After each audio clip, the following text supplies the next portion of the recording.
care. I don't care. And then yelling at said producers when they don't give them enough. Gianmarco Tamberi. Oh, what's up, Maria Andrzejczyk?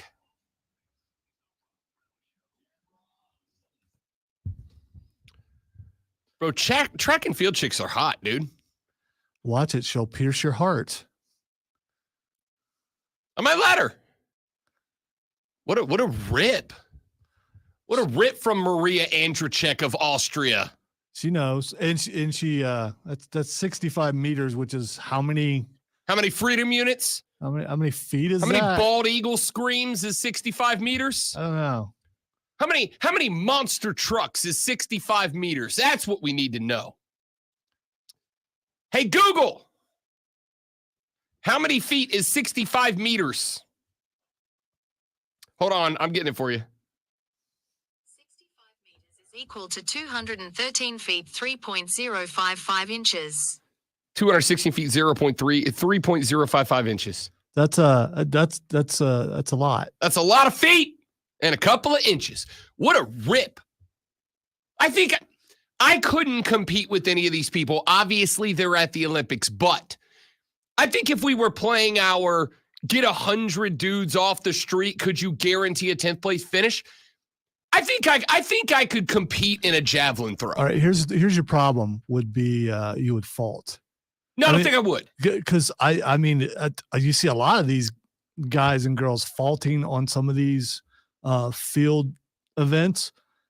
Yeah, I think if you gave me the not tennis shoe spikes that they're all wearing, and you gave me like one or two to like get my feet under me, I feel like I could throw a decent javelin. Like, again, nowhere near, even the women in the Olympics would beat my ass. And I have no shame admitting that. Why did you say even the women? I'm saying I would not even compete in like a generic mid-level track and field competition. I'm not competing in anything, but I'm saying 100 random dudes off the street. I feel like I could top 10 a javelin throw. I used to be able to launch a football. I feel like I could like top 10, 100 average dudes, top 10 a javelin throw. Also, this cat's from Ireland and his last name is English. I bet he got some crap for that growing up. Yeah, he probably did. I will say out of the field events, the javelin and the hammer throw are two that I would like to try. They try to get me to do shot put, and I'm like, nah, I'm too weak for that. I can't do that. Too weak for that. I was just too weak. I mean, I feel like javelin. I'll go straight up. We didn't have javelin, by the way. It would have been a bad idea in our school. So why? Because you'd all been trying to hit each other with it. Yeah, that probably would have happened. In Lonzo's high school, it wasn't the javelin; it was the spear. So pretty much, and used that way. Yeah. I feel like I'd be okay with the javelin. I'll tell you what I don't think I could do. I don't think I could do anything that involves me spinning around. Like hammer throw, discus, shot put, I'm out because I suffer from vertigo and I would pass out. Before it'd be like, he threw it 0.0003 meters because he fell down. He's passed out now. Our next competitor, Rob Brown, is asleep in the circle. I shouldn't be smiling, but I think that's 100% That's accurate, absolutely and I could see it happening. You've seen me get dizzy spinning this chair around to stand up too fast. There have been times I've spun out of this chair and had to like put my hands on the armrest to give myself a minute to get the oxygen right. No, I couldn't hammer throw a javelin. Then you get mad at yourself. Yes. I get it. It's like, stupid body. Why are you trying to make me fall? Cooperate, for God's sake.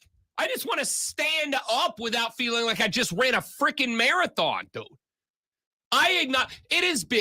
This year has been, it's been a big year for me. There's a lot going on. And one of the things that's happened this year that I have to acknowledge, as painful as it might be, this year has been a revelation unto me about the fact that as I cruise towards 40, I am now officially closer to 40 than 39. As I cruise towards 40, the limitations on my body are increasing at an exponential rate. That's not to say like I'm in a spot where I can't stand up off the couch anymore, I'm fine. If I need to go outside and jog around this building 2 or 3 times, I can do that, no problem. Like, there's a lot that I can't do, a lot that I can do, but there's a lot I can't do like I used to do anymore, right? Like at Panther Camp the other day, we had to walk. Diesel and I got to walk across the field at Memorial Stadium, which I never got to do before. I've been to the stadium many times. First time I got to go on the field. And you didn't get any orange on you, did you? That stuff's hard to get off. As we walked across the field, and I'm like, and I've told you this before, every time I step on a football field, doesn't matter. NFL, college, high school, literally doesn't matter. When I step on a football field, you have those moments where you're like, I could still run a 40-yard out, right? Like, I could still run a fly. I could still run a 9 route. I can still run a 10 and in, drop the hip, sink the lower center of gravity, stick the outside foot in the ground, cut to the inside, and present a target to the quarterback. I still got that in me. Is that how you think of it before you think all that? That's what it is. How do you not? That's what you do. Okay. All right. That's a very detailed thought. Because if you're going to run the route right. Every wide receiver ever. There's a reason why you do it repeatedly, so you don't have to think all that. Correct. You do it. But you still know what you're doing. Even if you don't have to think, sink the hips, plant the foot, explode to the inside, explode to the outside, whatever. Even though you make it muscle memory, you still know what you're doing. So I'm on the field. We're walking across. The Carolina cheerleaders are out there doing their thing. A couple of the players are out there kind of stretching and warming up a little bit. A couple of the coaches are out there, checking the field to make sure it's all good, whatever.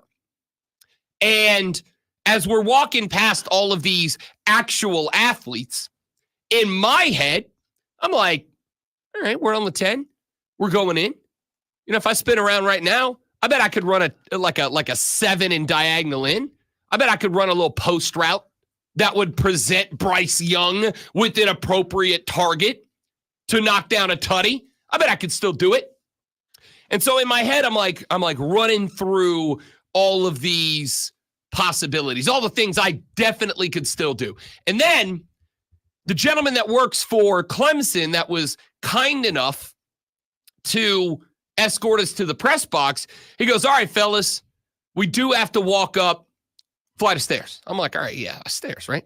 And then the stairs we have to walk up are the stadium stairs, half the height of the stadium. So you've never done that at Clemson? Oh, okay. Bro. All right, yeah. They are friggin' straight up, dude. Yeah, right? I know. Those are the steps that I went straight up that they threatened to throw my daughter over the side. So, yeah, they're straight the hell up. If you're not good with heights, those steps are rough. They definitely are not good. So dude says, there's the press box. We got to go up to the upper concourse, and then we'll cut back around to get into the press box. And I'm like, all right. I'm carrying my backpack, which has, a real stadium would have an elevator. They might. I'm sure it did, but he took us the scenic route, right? So I'm not even really carrying anything. I'm carrying my backpack, which has 1 laptop, 1 tablet, and 2 magazines in it. And that's it. And I'm like, yeah, no worries. We're good. And I take the first 10, 15, 20 steps. We're like 20, 25 steps up. And then I look and I'm like, oh God, it's still 30 miles away. We get to the top of the stairs. And I'm going to tell you, the ego dropped off real fast. It went from, I bet I could still run a full sprint, 10-yard post route and present Bryce Young with a good solid target to, stairs. No! The ego dropped off damn quick when I got to that point. So that's been the year for me. All right, I got to ask this question because he is older than you. How did Diesel handle it? Because he's a man now. Do you think I was capable of getting to the top of that staircase and having any sort of conversation? No, if I look over and Diesel is also going up the stairs, that's going to be motivation to not have to go, wait, I got to stop a minute. I mean, again, and I would have an excuse because I'm a lot older than you guys, but I would try not to do that. If you think there was anything I had going in my brain other than don't die, don't die, don't die, don't die, I didn't want to go out on some stairs in a stadium, bro. I wasn't trying to go out. I wasn't trying to just like fade, fall backwards, and eat it. Today, we're here to celebrate the life of one Rob Brown who died by stairs. I'm not trying to be that. All right. I would think that for me, the way down would be just as bad because of how steep the steps are. I mean, again, and I think that was it. The clear and present danger of what happened had I gotten that vertigo, which is a real thing for me, unfortunately, and went over backwards, I'd have rolled like a cartoon character down to the bottom. And that at that point, it's not if I went out, it's I hope I go out. Just think, Rob, drunk people handle that every Saturday. I've been up there amongst them, and they drunk, and they handle that every Saturday. But I'm sure that removes some fear. But I'm just saying they're able to do that without stumbling down those steps. Listen, as a person who has the occasional night of imbibery and debauchery, I'm not ashamed. Stairs aren't the problem. The problem is when it's 7 miles to the top of them and you're fat and old. So like this year, with all that weight you've lost, you should have been able to take 2 steps at a time. Yeah, no, for sure, Zoe, for sure. That's how it works. I got halfway up and I had that moment of revelation. And it's this year has been that for me. From 39 to 40 has been a revelation of, my guy, you're not what you used to be. All right? You're just not that guy anymore. You got to accept that. And I do. And there's a part of me, I've been going the last 3 weeks now, been going to the gym 3 times a week, half weightlifting, half aerobic, right? Trying to get a little bit of tone and definition. I'm dropping the LBs, right? Trying to get toned up, defined up a little bit. And I can't work out like I used to. I used to go in and sling heavy circles around for a very long time. Now I'm like 10 reps or 3 reps of 10 and I'm out of here, or else I'm going to fall apart. I used to jump on the bike and I would do a spin class, a spin cycle, whatever they call it. And I'd do like 20, 25 miles. I did 10 on Wednesday last week. I did 10. And I was like, well, that's enough of that bleep. I'm done. I'm out. So this year has been a revelation of things that I can't do like I used to be able to do. And I've accepted them, right? Like I think it's important for all of us to sometimes accept that the things you used to could ain't the things you can anymore. And that's fine. I'm good with that.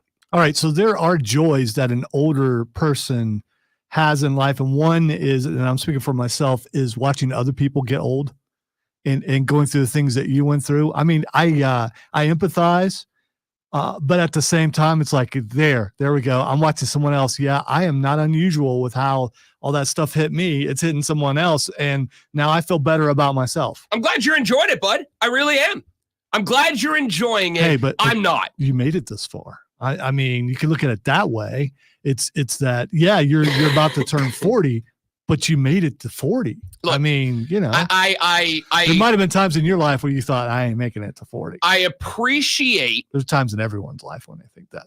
I appreciate you attempting to bring the power of positivity. Let me be real clear. I'm okay with it. I've accepted it. I've gotten there. I am fine with the acceptance, the realization, the revelation that I'm not the elite athlete that I used to be. I'm good with it.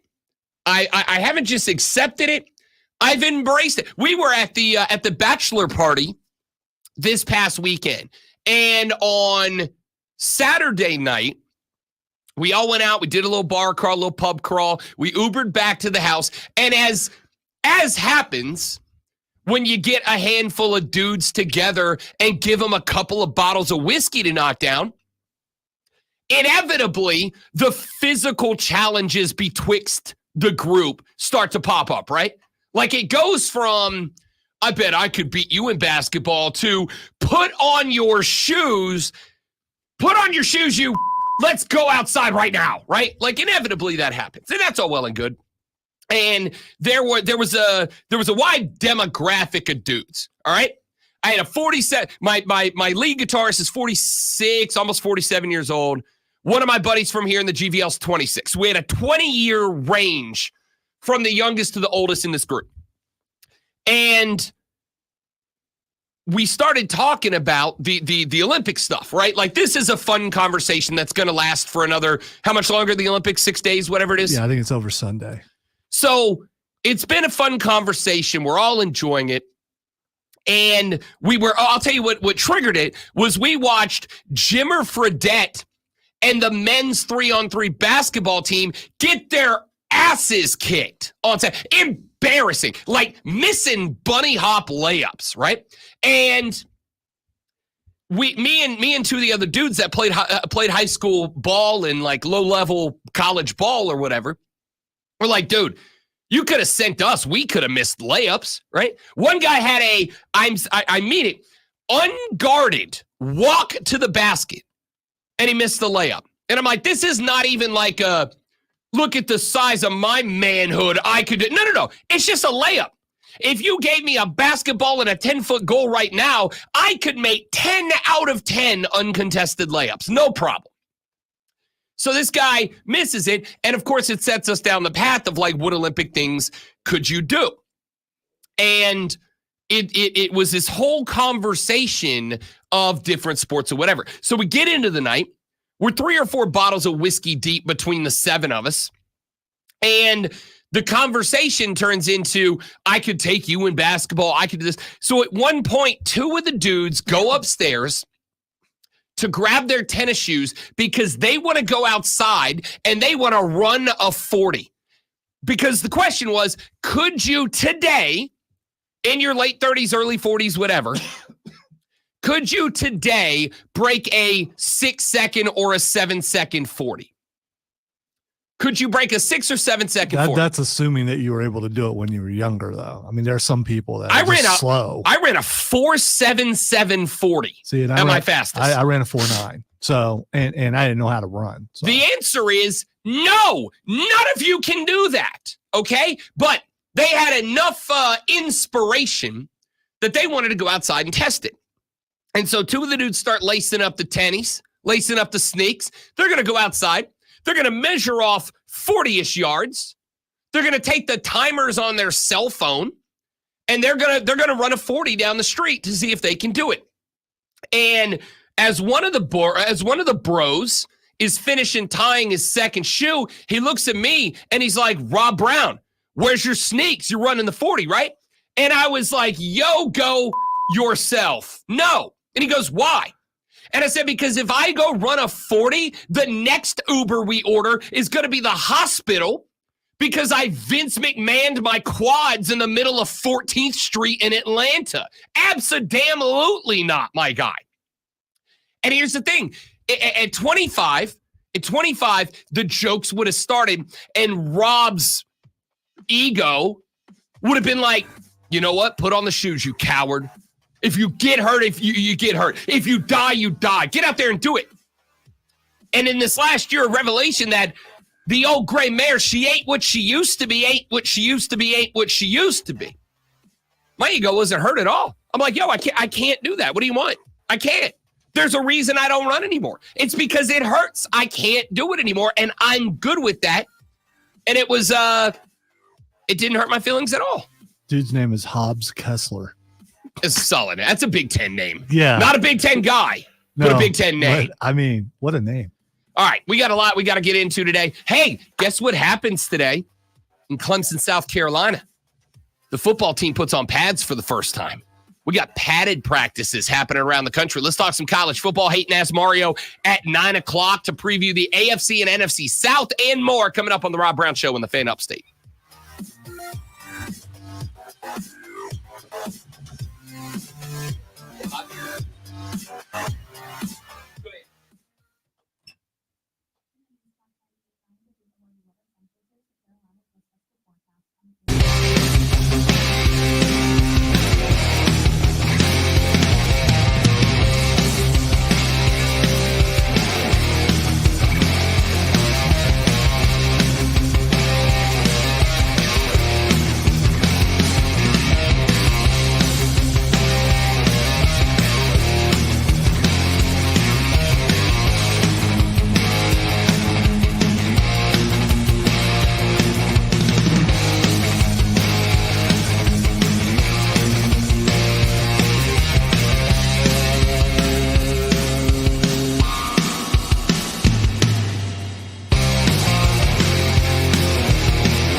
Let's take a look and see how Hobbs is doing. It's an 800-meter race. So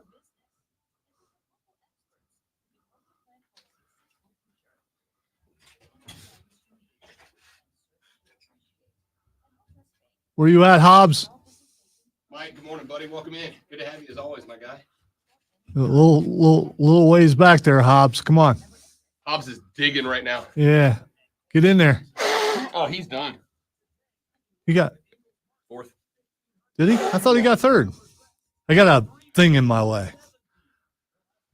No, he got cooked in the last 5 meters. Sorry. 15.067 freedom units. I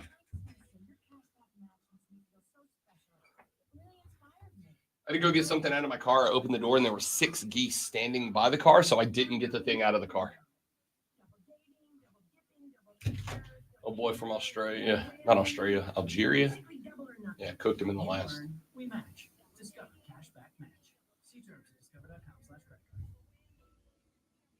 Oh, maybe I was looking at the wrong dude. I was looking at the wrong dude. Yeah, he's in gray. I was looking at the light Yeah. blue. So, I was gonna say I thought he got third. dropping the salute on the cross.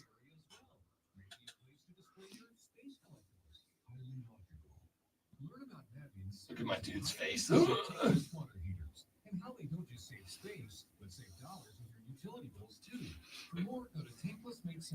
I've run that race. I was not very good at it, but I ran that race. Be sure to stop by your local South Carolina Education Lottery. It was actually less. Don Callis? Of course. He doesn't just manage wrestling, he's everywhere.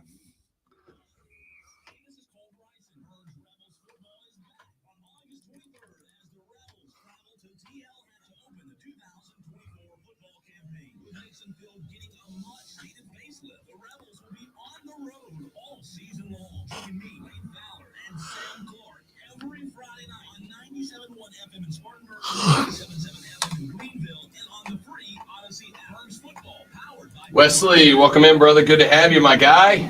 Thanks for coming by, man, as always.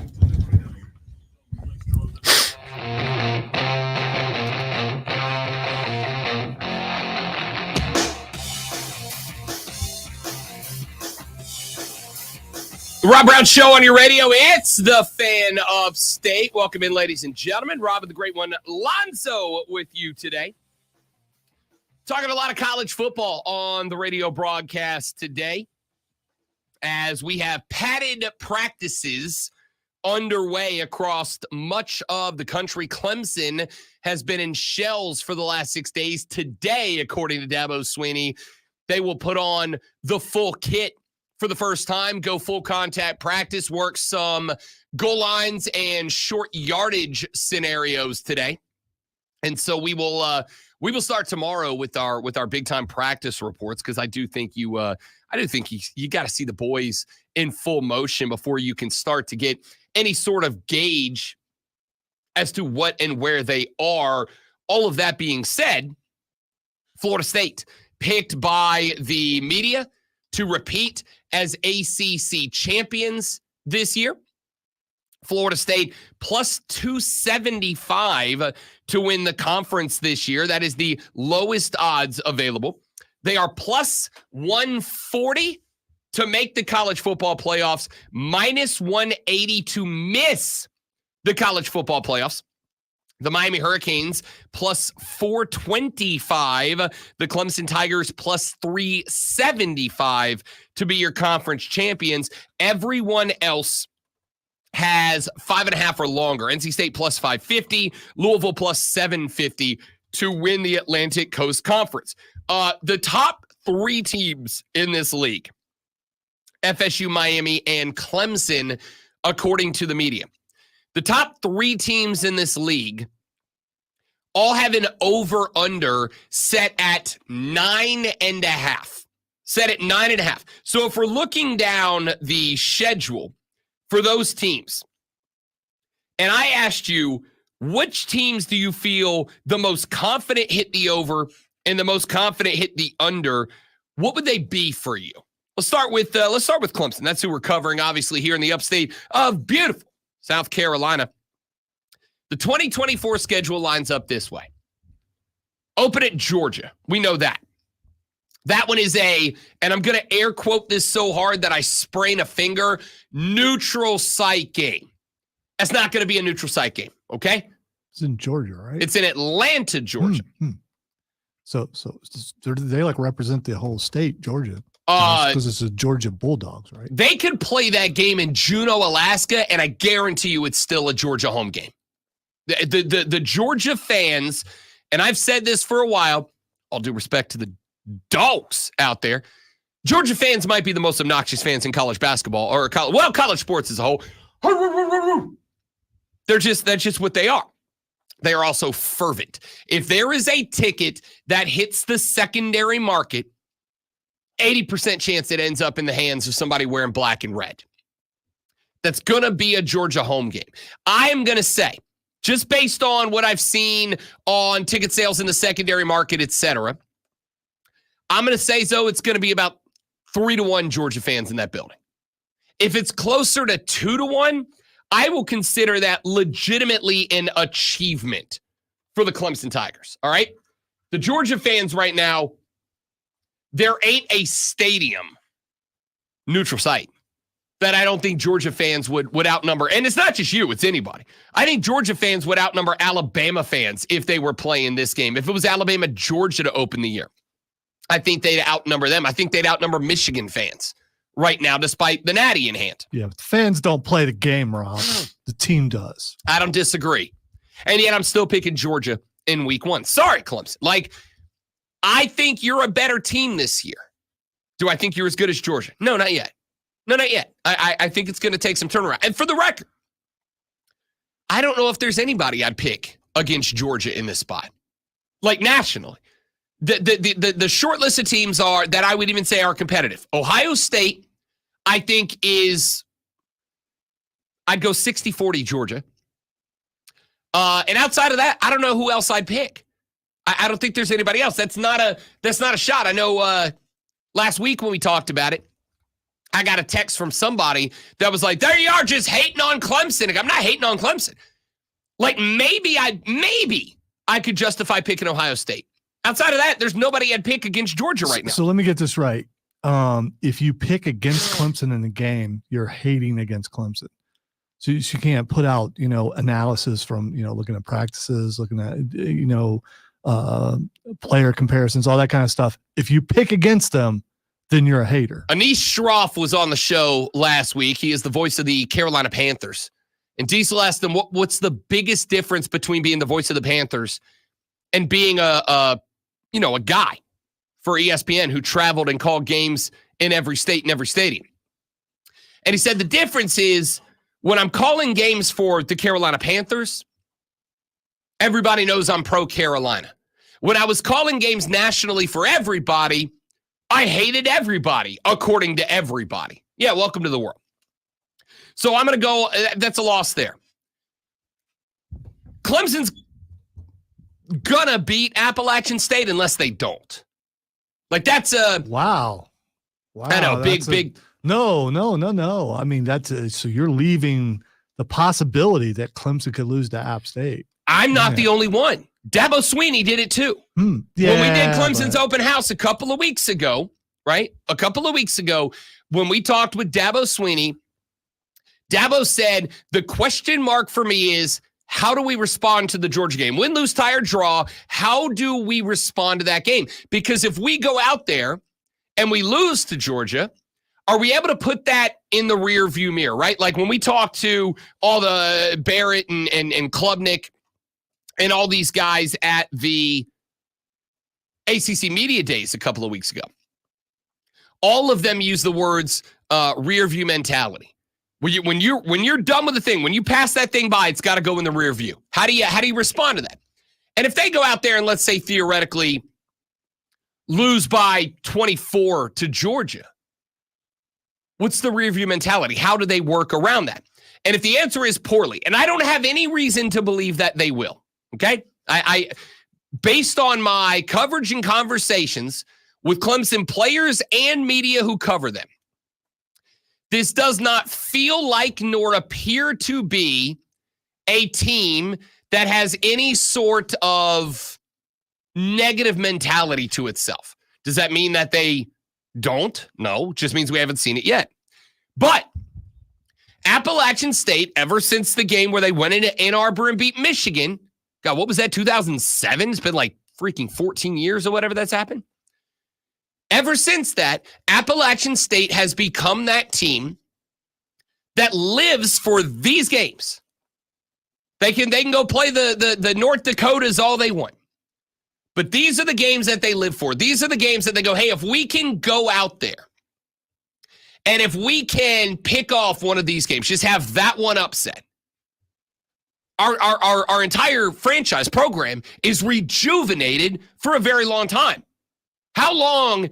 I just did it. How long did we talk about Appalachian State going to Ann Arbor and beat Michigan? Forever. It is etched in the annals of sports history. If they do it to anybody else, that gets up there too. So it's a Clemson win unless Georgia whoops that ass and Clemson doesn't recover from it. By the way, I cannot wait for Wire to Wire that week because you got a Clemson fan and an App State fan together. Wait. That happened last year and the year before that and the year before that too.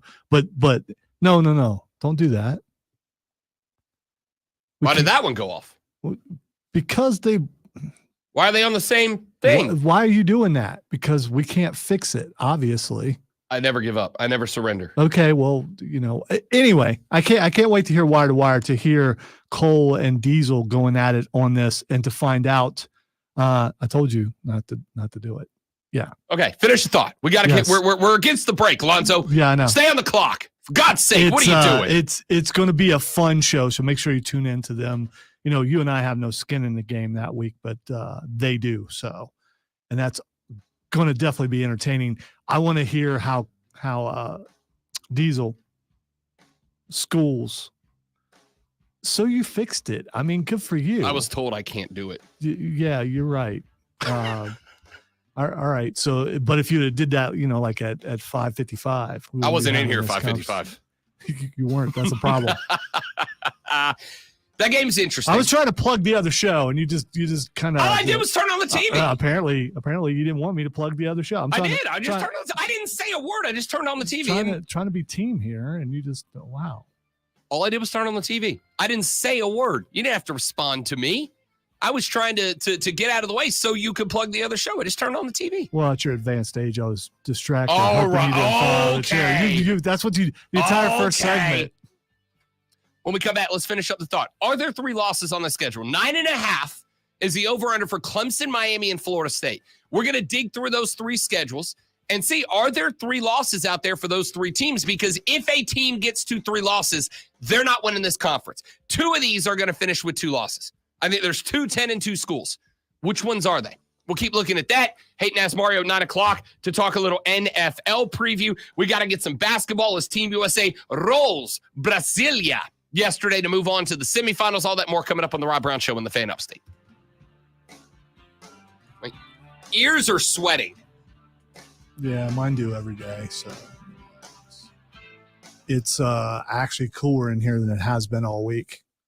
But it's not. It's on the edge of being uncomfortable. Yes, it is. And they've worked it out with the regulators, and they say it's fine. And if you talk to the chief, he will tell you that according, that it's fine, and they'll walk in here and say it's fine, and it may be fine for him, but it needs to be, I don't know, a couple of degrees cooler.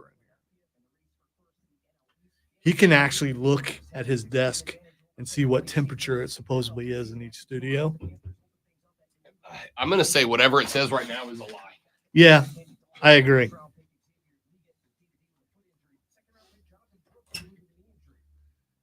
See, he's saying League at 2, which is what? Yeah, but it just doesn't sound right, man. I don't think they called him that. Maybe they did when he was at South Carolina. Maybe I just forgot.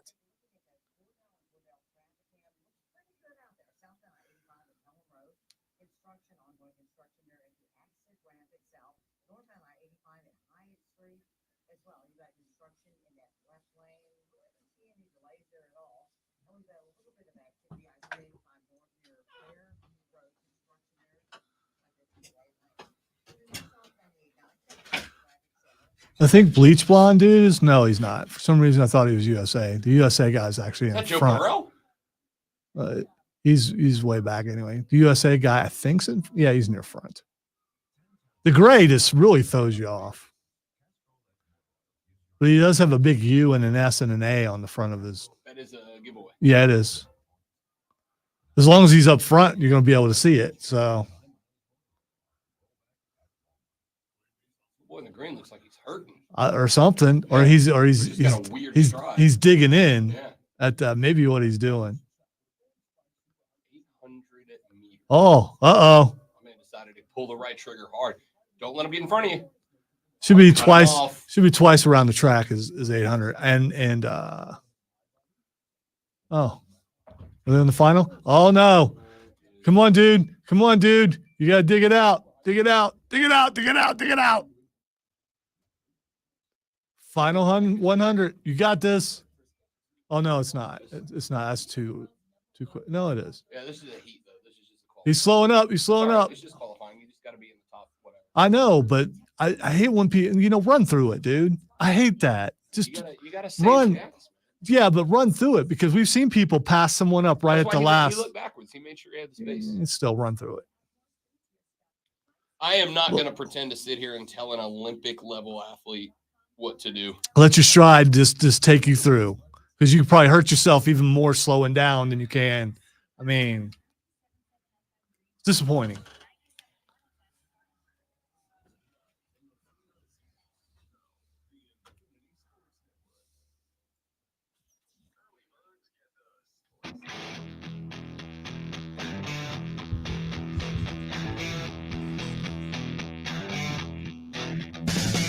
Oh, Spartanburg Jay.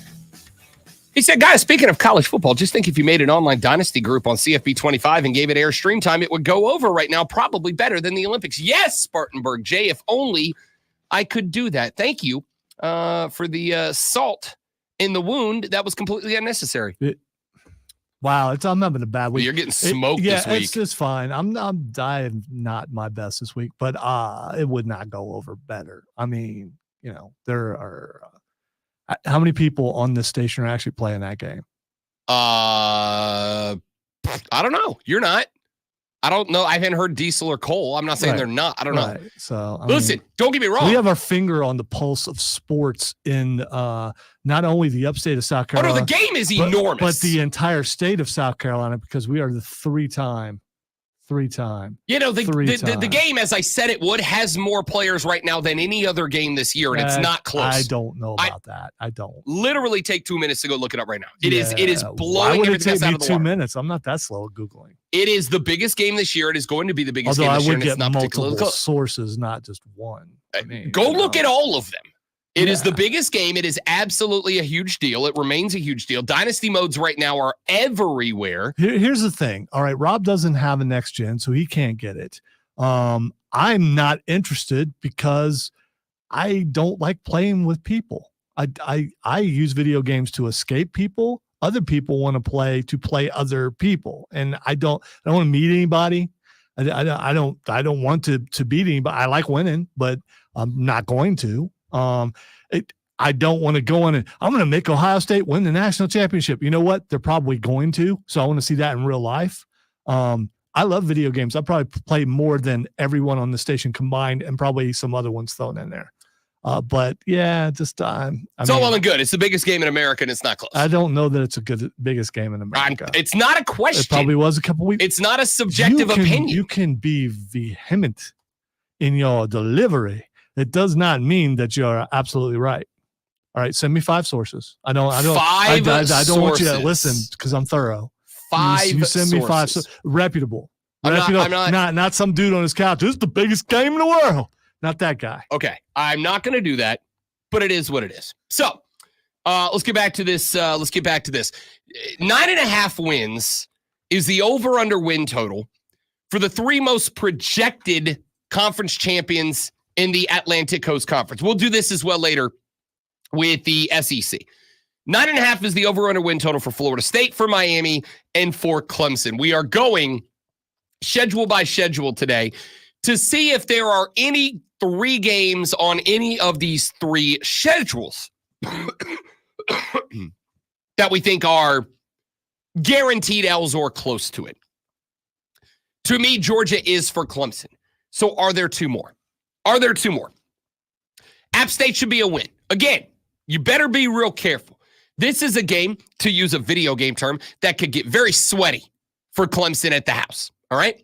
It's going to depend on what happens with game one against Georgia. It's going to depend on the mental rebound from Clemson after game one. If you get smoked by Georgia, can you not let that bother you? Not hang on. But I'll say it's a win. Game 3 is against NC State. This is, to me, with Stanford ahead and App State behind. This is not going to fall into the category of a trap game for me. I've heard it labeled a trap game by a couple of other media folks. It's not a trap game to me, but it is a game you better be careful about. Grayson McCall comes over from Coastal Carolina. Grayson McCall's a good quarterback.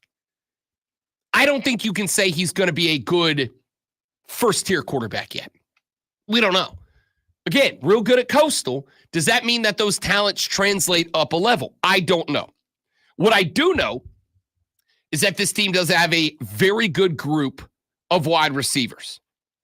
This group has got a very explosive room of wide receivers. This is a team that last year went 9-4. This is a team this year has an over-under win total of 8.5. And by the way, the minus money is to the over, not the under. We'll break down some more ACC teams as we get closer. We're focusing on the top 3 right now. But offensively, this team is set. It's got talent. It's going to be good. They also added Duke transfer running back Jordan Waters. And what that gives to me, a good running back in Jordan Waters, what that gives to me is for the first time in maybe as long as I can remember, they've got a dude at every level. They've got a dude at quarterback, assuming Grayson McCall is able to translate up a level. They've got a fantastic wide receiver room. We've talked about that. They've got last year's ACC Rookie of the Year, Kevin Concepcion. They brought over Noah Rogers, who is an Ohio State wideout transfer. The only reason he's not at Ohio State is they got a lot of good wide receivers at Ohio State. Wide receiver, you. So they've got a dude at running back. They've got multiple dudes at wide receiver, and they got a dude at quarterback. I'm not ready to say that NC State deserves to be mentioned in the same breath as Florida State, Miami, and Clemson. I am ready to say that this team is the next tier. They are right there. Sorry, the next tier. This is frustrating. I'm trying to figure out how Clemson has improved from last year to this year. Yeah, they've gotten older. But so just putting Phil Maffa back there is guaranteeing some more wins because I don't see them getting over 9. I don't. You are bringing back Brown and Williams at the wide receiver group with a year of growth under their belt. We have talked quite a bit. By the way, Bryant Wesco Jr., it's all in shells so far. It's all in shells. But Bryant Wesco Jr. has apparently been turning some heads in shells. Like has been really, like to the point that there's some thoughts that a freshman could end up getting a starting nod 3, 4, 5 games into the season. Has been turning heads in shells so far. You bring back 4 out of 5 starters across the offensive line. An offensive line that wasn't great last year, but it wasn't bad. It just wasn't good. Wasn't bad. But you bring back 4 of the 5 starters. Well, another year, if you're not great, does it make you great? I don't know. I'd like to think experience makes you better. I'm 40. I'd like to think experience makes you better. You're not right? 40 yet. You're Jake Brenningstool at tight end is going to be in consideration for every award a tight end can win. And he should That be. dude's a stud. He should be. It was a standout year for him last year. Really, really good. That should be one of your prime targets. And he was, especially near the end of the year. So again, it all kind of hangs on Cade Klubnik. Do we want to be, I'm going to be generous. And I'm going to say that NC State coming to Clemson that day, I'm going to say NC State coming to Clemson goes Clemson's way at the house. They follow that up with the game against Stanford. Stanford's not going to be good this year. That's a win. We've got one loss on the books. October 5th, they go to Florida State. That game's in Tallahassee this year. I'm going to give that one to Florida State. I talked to Kelly Ford on BetMGM Tonight the other day. He said about a 60% chance Florida State wins that game. For a roadie down to a team that is the reigning, defending, undisputed ACC champions, I don't know, like that's about as good as you can ask for. A 60%. That is, it's not a coin flip, but it's about as close as you'd like to think it'd be for Clemson. I'll say that's an L for the sake of making this interesting. Then they're at Wake Forest. Should be a win. Virginia. Should be a win. Virginia's in a bit of turmoil right now. There's another game on the schedule that concerns me just a little bit. And that game's Louisville. You get worse every time. You know, people are like eating their breakfast right now, right? I mean, the folks at Louisville want me to say it that way. The Cardinal are interesting. The Cardinal interesting because they were ahead of schedule last year. They were 10-4 last year. They were 7-1 in the conference last year. They bring over Tyler Sharp. Wait. You mean they were better than Clemson last year? I mean, yeah. They didn't play Clemson last year, but they did go 7-1 in the conference. They lost at Pitt. They did end with 3 L's, one of those being a 10-point defeat at the hands of the Florida State Seminoles in the ACC final. They also got smoked by USC in their bowl game, in the Holiday Bowl. But it's a good Louisville team. They bring over Texas Tech quarterback Tyler Shough, strong arm, ability to throw down the field, which was something that they didn't really have last year. Chris Bell at wide receiver, very physical wide receiver. Ja'Cory Brooks, their starting speed wide receiver, is going to be a downfield threat. Last year, Jeff Brom had this team running the ball exceptionally well. They're going to be able to throw it this year. We do not know what Clemson would have done against Louisville last year. They didn't play. This is a losable game. Now, again, the good news, this game's in Death Valley. This game's at Memorial. That's big because this is a game that if I think it's at Louisville, I actually could pick Louisville to win this game. I think Louisville can win this game. I'll give it to Clemson. So we're sitting on 2 losses so far. You roll the eyes. You disagree? Picking Louisville? I am. Okay. I definitely am. And until we see on the field, this really comes down to quarterback, and I still don't trust Cade Klubnik. Next week on the road at Virginia Tech. Now, I think Clemson wins this game just so we're clear. But maybe even more so than the Louisville game, this game scares me. And this game scares me a little bit because Virginia Tech, their fans, with Coach Pry coming down, Brent Pry has the the Tech fans, the Hokie fans, has them believing. Our guy Jersey Joe just dropped into the chat. So let's go Hokies, 19 of 22 starters back. And that's accurate.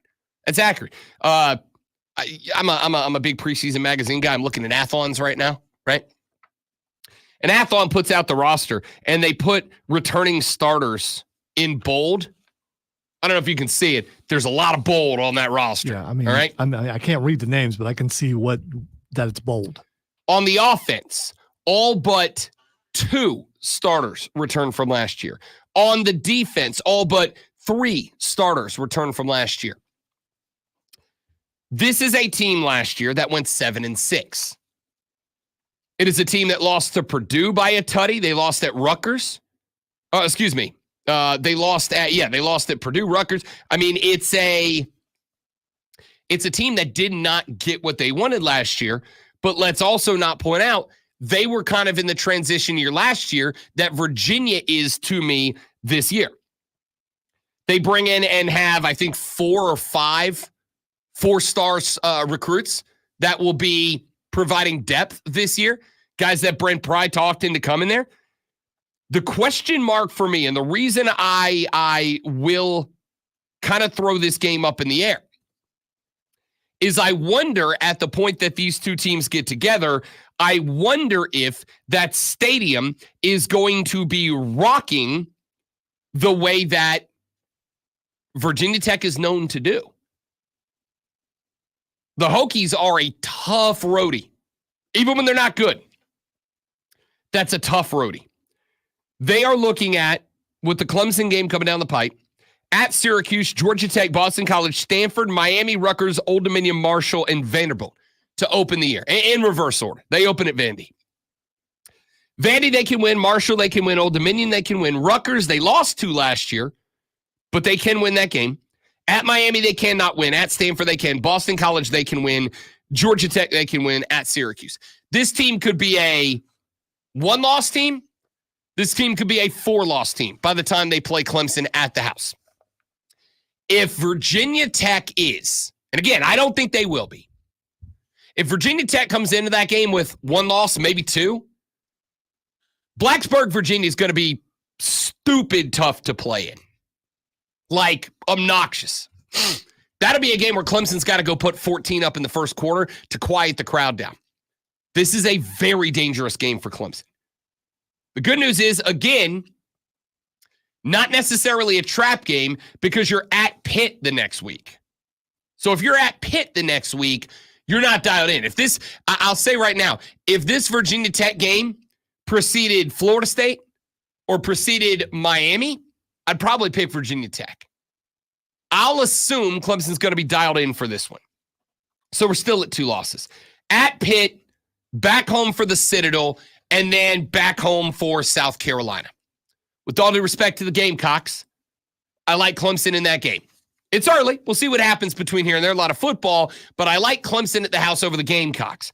That's 2 losses. That's a 10-2 season, and as far as I am concerned, that's an ACC title game appearance for Clemson. I don't see who gets there because I do not trust Miami, and there's 1 spot left, which I think goes to Florida State. I think those 2 teams are playing twice this year. I can't find a third loss.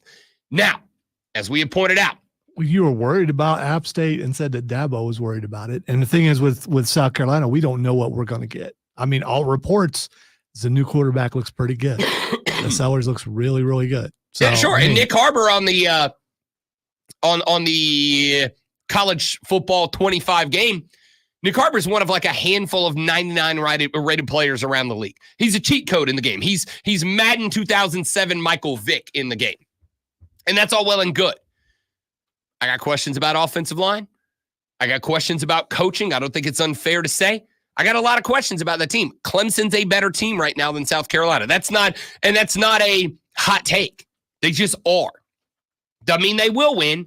I'm saying right now, with 18 days until we kick off week 1, I like Clemson.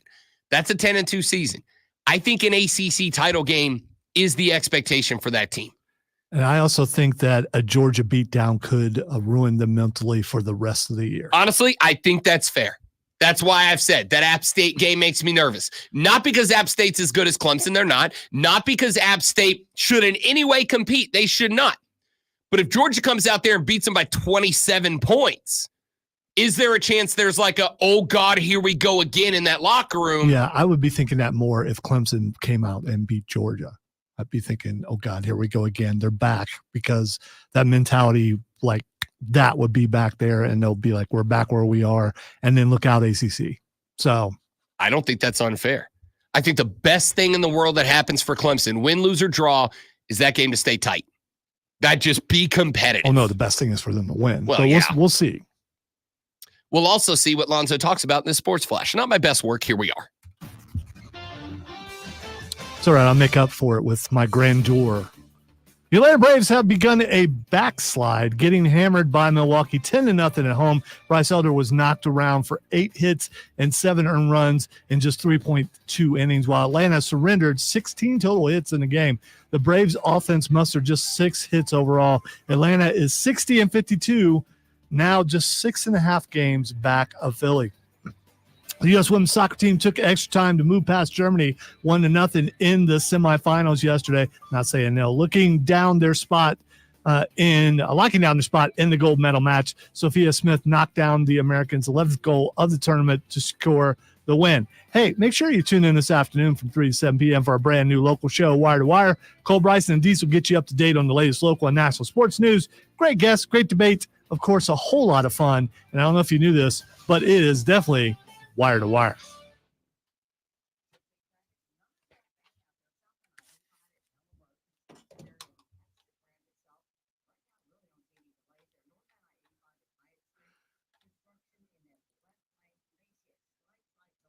I mean, it's obvious throughout my career that I am not a Clemson fan, but I have been, I think, pretty. I mean, I said for years Clemson was the ACC, and they were. I'm just not convinced they are anymore. And I think they're on the other side of it, and we'll see.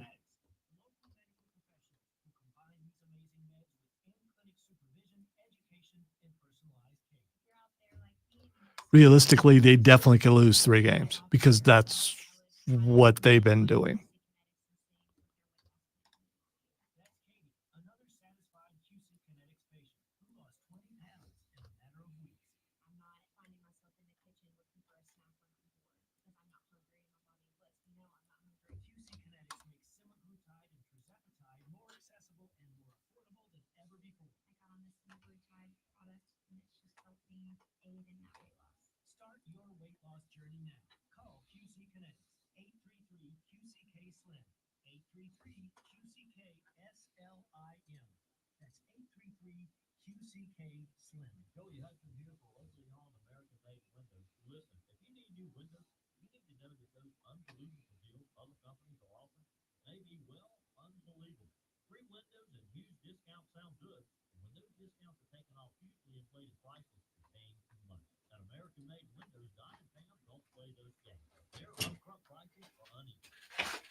Did you see the saying 2 things on Twitter?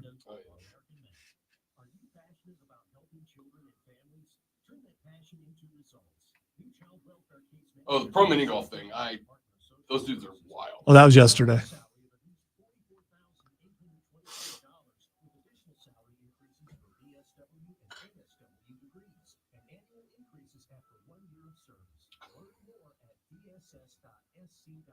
That's rude and hilarious. Were you watching the tier thing? Yeah. That's what I was laughing about earlier.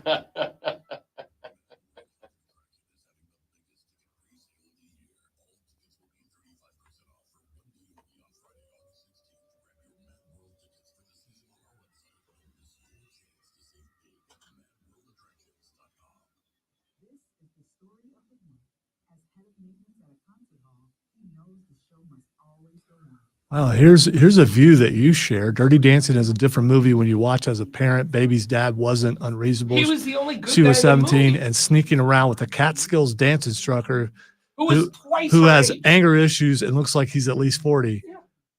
Yes, you should be put in the corner. It's called timeout, you brat.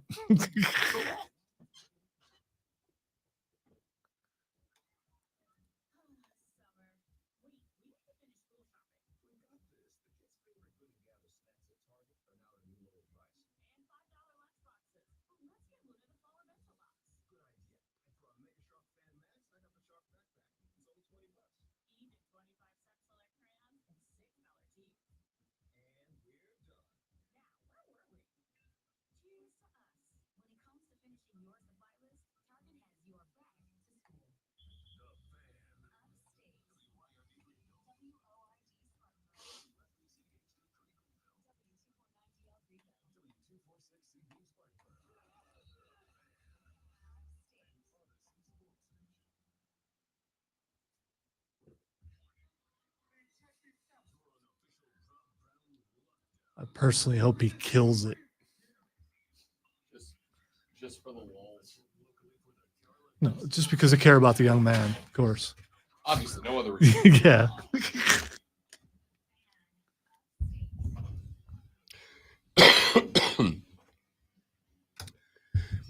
And away we go. Hour number 2 of the Rob Brown Show starts right now. Welcome back, ladies and gentlemen.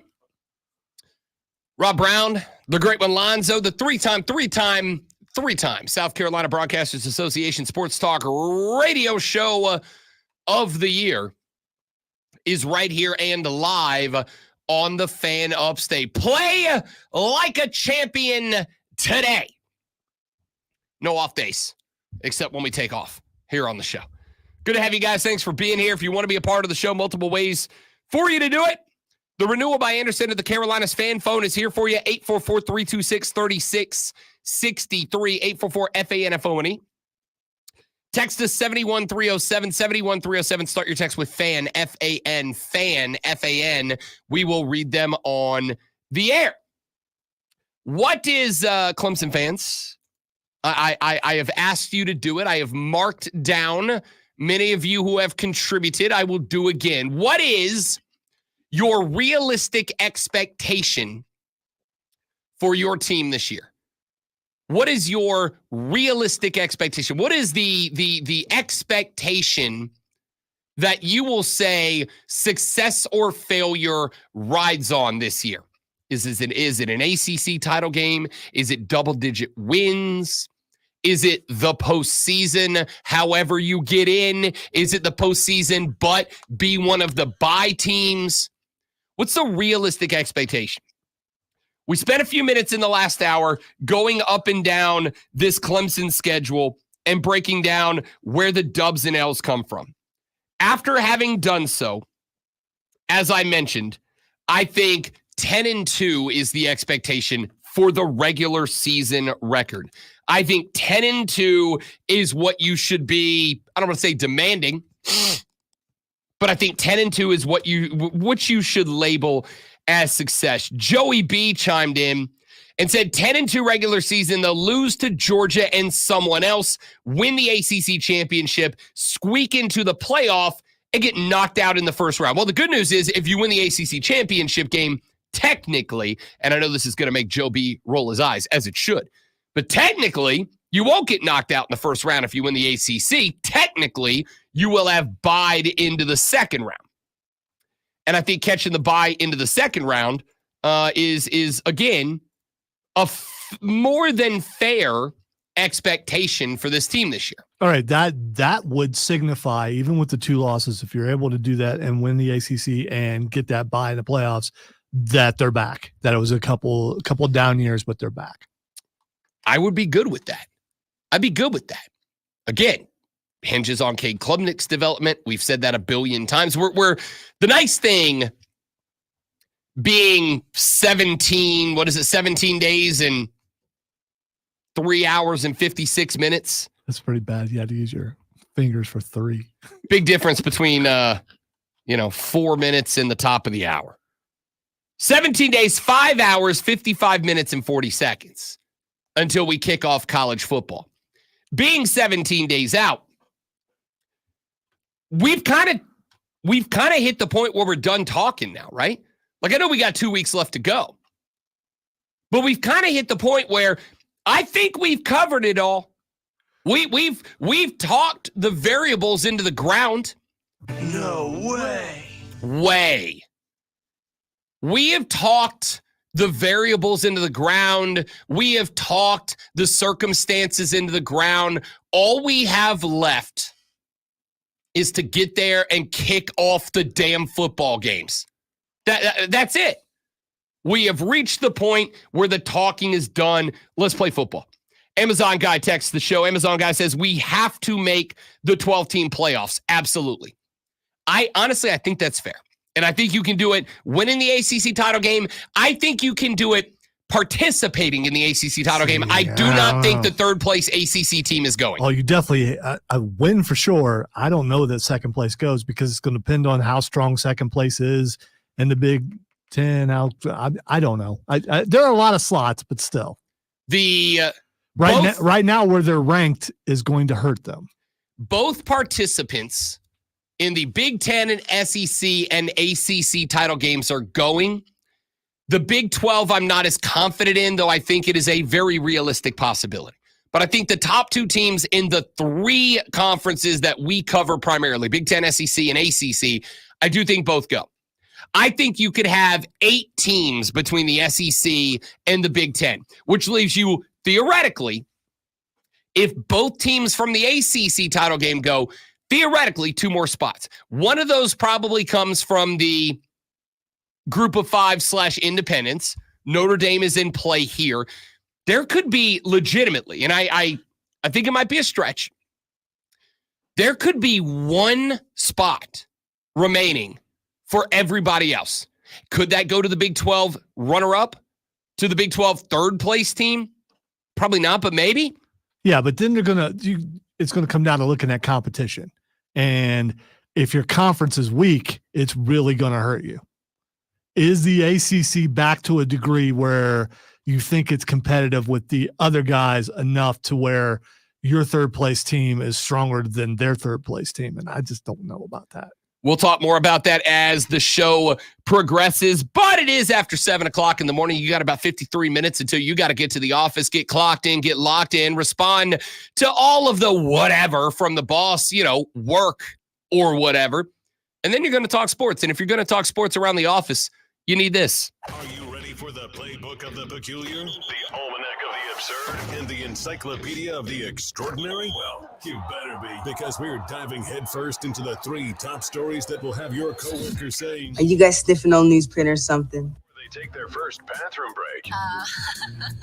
No. Here we go. Welcome to the water cooler cheat sheet on the Fan Upstate. It is the water cooler cheat sheet, the top 3 sports stories you need to know before you get to the office and start talking sports this AM, an abbreviated version. So let's dive right in with item number 1. It is not just that the Atlanta Braves lost last night, their 3rd L in a row. It is not just that the Atlanta Braves have started another losing streak. It is not just that the Atlanta Braves are now 8 games over 500. It's how all of those things happen. A 10-0 defeat, a 10-0 shutout last night at the hands of the Milwaukee Brewers. A 10-0 shutout in which Bryce Elder gave up 7 earned runs in just 3.2 innings of work. That's his 5th loss on the year. A 10-0 L where the Braves surrendered 16 hits. All of this at home, by the way, to the Milwaukee Brewers. A 10-0 loss where the Braves offense racked up a total of 6 hits altogether. Now, all that's bad. But if it was 1 loss, you'd go, hey, Major League Baseball's wild. Things like this happen. What are you going to do? What's interesting about it is that it is the Braves' 3rd loss in a row, including a pair to the Miami Marlins. After picking up the first 2, they gave 2 back. They have now given the first to the Milwaukee Brewers, 10-0 your final. What's wild is that the Atlanta Braves have now been shut out in 24 consecutive innings. It has been 24 innings since the Atlanta Braves last scored a run. They did so in the 4-3 loss to the Marlins on Sunday. They scored in inning number 2, and they have not touched home plate since that time. It's real bad in Atlanta now. Now, is it time to push the panic button? Shockingly, no. Because despite the fact that the Braves are on a 3-game losing streak, that includes a pair to the, again, Miami Marlins, a team that is 42-72 and in dead last in this division by 25.5 games. The shocking thing is Atlanta is now only 6.5 games back of the Phillies, because the Phillies have struggled a little bit since the break. The Phillies struggled a little bit going into the break. But after the All-Star break, the Phillies gave 2 of 3 to the Guardians. The Phillies got swept in a 3-gamer by the Yankees. The Phillies dropped 2 out of 3 against Seattle. Now, they lost their first one to the Dodgers on the road 5-3. They did pick up a win last night, 6-2. But the Phillies have given a lot back to Atlanta. I don't know that it matters. Because if this team can go 24 innings without scoring a single run and make no changes at all, change nothing to fix it, I don't know that anything matters, to be honest with you. It is bad right now. Yet, the Braves' deficit in the NL East has still somehow shrunk to 6.5 games. So I'm not going to say they're cooked. I'm not going to say they're done. I'm going to say it's everything in my power not to hit the button right now. Everything in my power not to hit the panic alarm on Atlanta right now. We'll see what happens. But 24 consecutive innings without a run after a 10-0 shutout at the hand of the Brewers last night. Item number 2. 122-87, your final yesterday. The Americans rout Brazil en route to the Olympic men's basketball semifinals, where they will take on, for the second time in these games, Nikola Jokic and Serbia. It was everything you wanted from the Americans last night, despite some injuries. LeBron James had to get 4 stitches. Joel Embiid has been dealing with a weak ankle. The two of them, along with the rest of the U.S. men's national team, were able to get it done last night. 18 points from Devin Booker on 6 of 9 from the floor led Team USA. Anthony Edwards on 6 of 10 racked up 17 to go with 5 boards and a couple of assists as well. He got 13 out of Anthony Davis, 14 out of Joel Embiid, a dozen from LeBron James on 5 of 6 from the floor, and a pair from the stripe as well. Every American player scored last night, including Drew Holiday, who did get the start in a guard-heavy lineup for the Americans yesterday. Booker, Holiday, and Curry all got the start yesterday. The 3 guards went 18 for Booker, 9 for Holiday, 7 for Steph Curry. Steph taking less of a shooting role last night, just 3 shots from the floor. He did go 2 of 3, only 1 3-point attempt. He did not convert that. He did say earlier in the day that he had no problem doing the setup role and taking a step back, that he does that in Golden State sometimes. I'm good with that, except for, again, the stat line. Even if you were coming in to play the point role, 17 minutes for Steph Curry, you didn't really even do that. 2 of 3 from the floor, 0 of 1 from deep. He did get 3 free throws. He knocked them all down. But he had 1 rebound, 0 assists, 0 steals, 0 blocks. So I've turned you. I've turned you against Steph. You haven't turned me against Steph, but Steph turned you against Steph. No. Unlike other people, my feelings toward a player are irrelevant when I'm talking about their context within a team. And within the context of the team, Steph Curry has not been an asset to Team USA basketball in these Olympics. Do I still like the guy? Yeah, I'm a stan. But he has not contributed in these Olympics so far, and he slowed up yesterday as well. I'd rather put Anthony Edwards in the starting lineup and let him go get the 17. Oh, for sure. Let the young guy get out there because Steph has lost it. I will say that you say you have no emotion, but if you listen back to yourself later on, you'll see, the ups and downs of how upset and disappointed you are in your guy. Being upset about my guy is not the same as being able to look at the context of performance in a game and say he's a liability, not an asset. Which I've been saying the entire time. But you only say it because you dislike him. Dude. Steph Curry could go score 24 and you'd be like, no, well, move it for Anthony. No, I would say it's about time. That's what I would say. It's about time. I don't know what he was waiting on, but it would be about time. But do you think, looking at what he's played so far in the Olympics with the warm-ups and the actual games, that he's going to do that? Is he capable? He used to be. I don't know why he's not doing it now.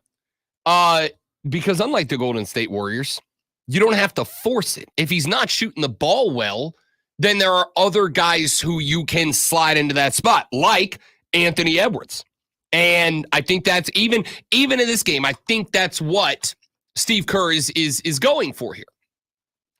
And I mean, Steve Kerr's not going to not play Steph Curry, as silly as I think it is. I think Steph Curry needs to move into a reserve role. I think he moves into a bench role.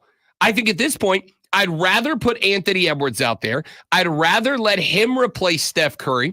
I'd rather let him play a scoring guard position, move Drew Holiday to the point, move Devin Booker to the shooting guard, move Anthony Edwards to like a power guard position, and then roll LeBron and Joel Embiid out there, and we'll go. That being said, Steve Kerr's changing his lineup every single game, going matchup by matchup, and I'm good with a guard-heavy matchup against a taller Brazilian team. I'll be interested to see what he decides to do against Serbia in the semifinals. Let's go very quickly to item number 3. Don't want to spend a ton of time on this one because it's not the biggest deal in the world, but it is a story that was going around baseball for some time. The Chicago White Sox losing streak is over. 21 games. They tie the longest L streak in American League history alongside the 1988 Baltimore Orioles. It ends at 21 games with a 5-1 win over the Athletics yesterday. Andrew Benintendi hit a 2-run homer, which gave the White Sox the lead. It is the second longest losing streak in modern MLB history, behind the 1961 Philadelphia Phillies, who lost 23 straight. They will only get that if they start up another streak, but the White Sox L streak has come to its conclusion officially with a 5-1 win yesterday over the A's. Let's run to a break when we come back here in just a minute from right now. Fox Sports has put out their best bets for this year's NFL season, their best futures bets for clubs starting the NFL in 29 days until we kick off the NFL. So let's take a look at some of the best futures bets and see if there's any that we agree or disagree with and see what they tell us about the season at large. That's next on the Rob Brown Show in the Fan Upstate. New life. All right, guys, quick live and we're back. Stay right there for me.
Is that another American over there wearing a polo?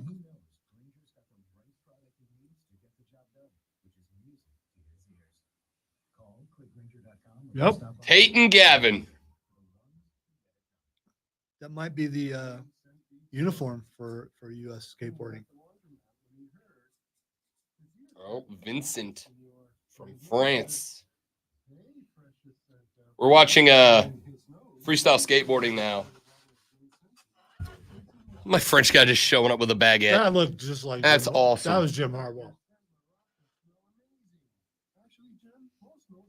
Watching freestyle skateboarding and they're introing the guys. And I was commenting on the fact that I absolutely adore that Olympian skateboard dudes just show up as skateboard guys. Oversized t-shirts, baggy cargo pants, Vans shoes, whatever. But then they started showing the American skateboarders and they're all in like khaki shorts and polos. And I'm here for it. As long as it doesn't affect how they skate.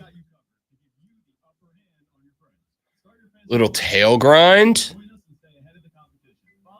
Another one off the high wall, like that. Use the ramp for momentum. A nose grind. I don't know what degree of difficulty is anymore. Tail grab. Midboard slide. Touch the rail. Wish that would have been a little bit longer of a grind. No, we're rooting against this guy. Don't yeah. I mean, do well. Don't Another hurt rail yourself. slide, 50-50. Tail touch on the high rail. Oh, the little switch at the end. Should have thrown that earlier in the ride, bro. Is that a Kiss t-shirt?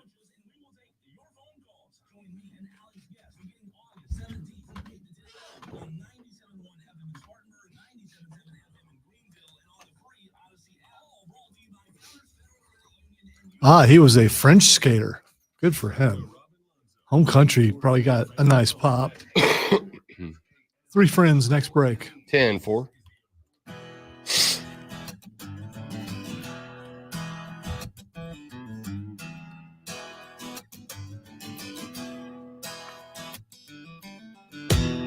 Fox Sports has put out their best bets for the 2024 National Football League season. Let's run over some of them, see if there's anything that jumps off the page at us. Let's start over in the NFC. Great one. The first bet that Fox Sports says they like the most, they are going with the LA Rams over 8.5 wins this season. The Rams, of course, playing out in the NFC West.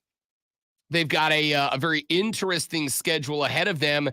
I like this bet a lot, and I like this bet for one reason and one reason alone. Sean McVay had a down year with 5 wins last year. I think they were plagued by injuries, though, if I recall. Absolutely, they were. Outside of last year, Sean McVay has had seasons with 12 wins, 10 wins, 9 wins, 13 wins, and 11 wins. I'm willing to say that last year was a down year, like you said, plagued by injuries. It was a struggle of a year last year. Looking at him this year, having found Cooper Kupp's health, I hope.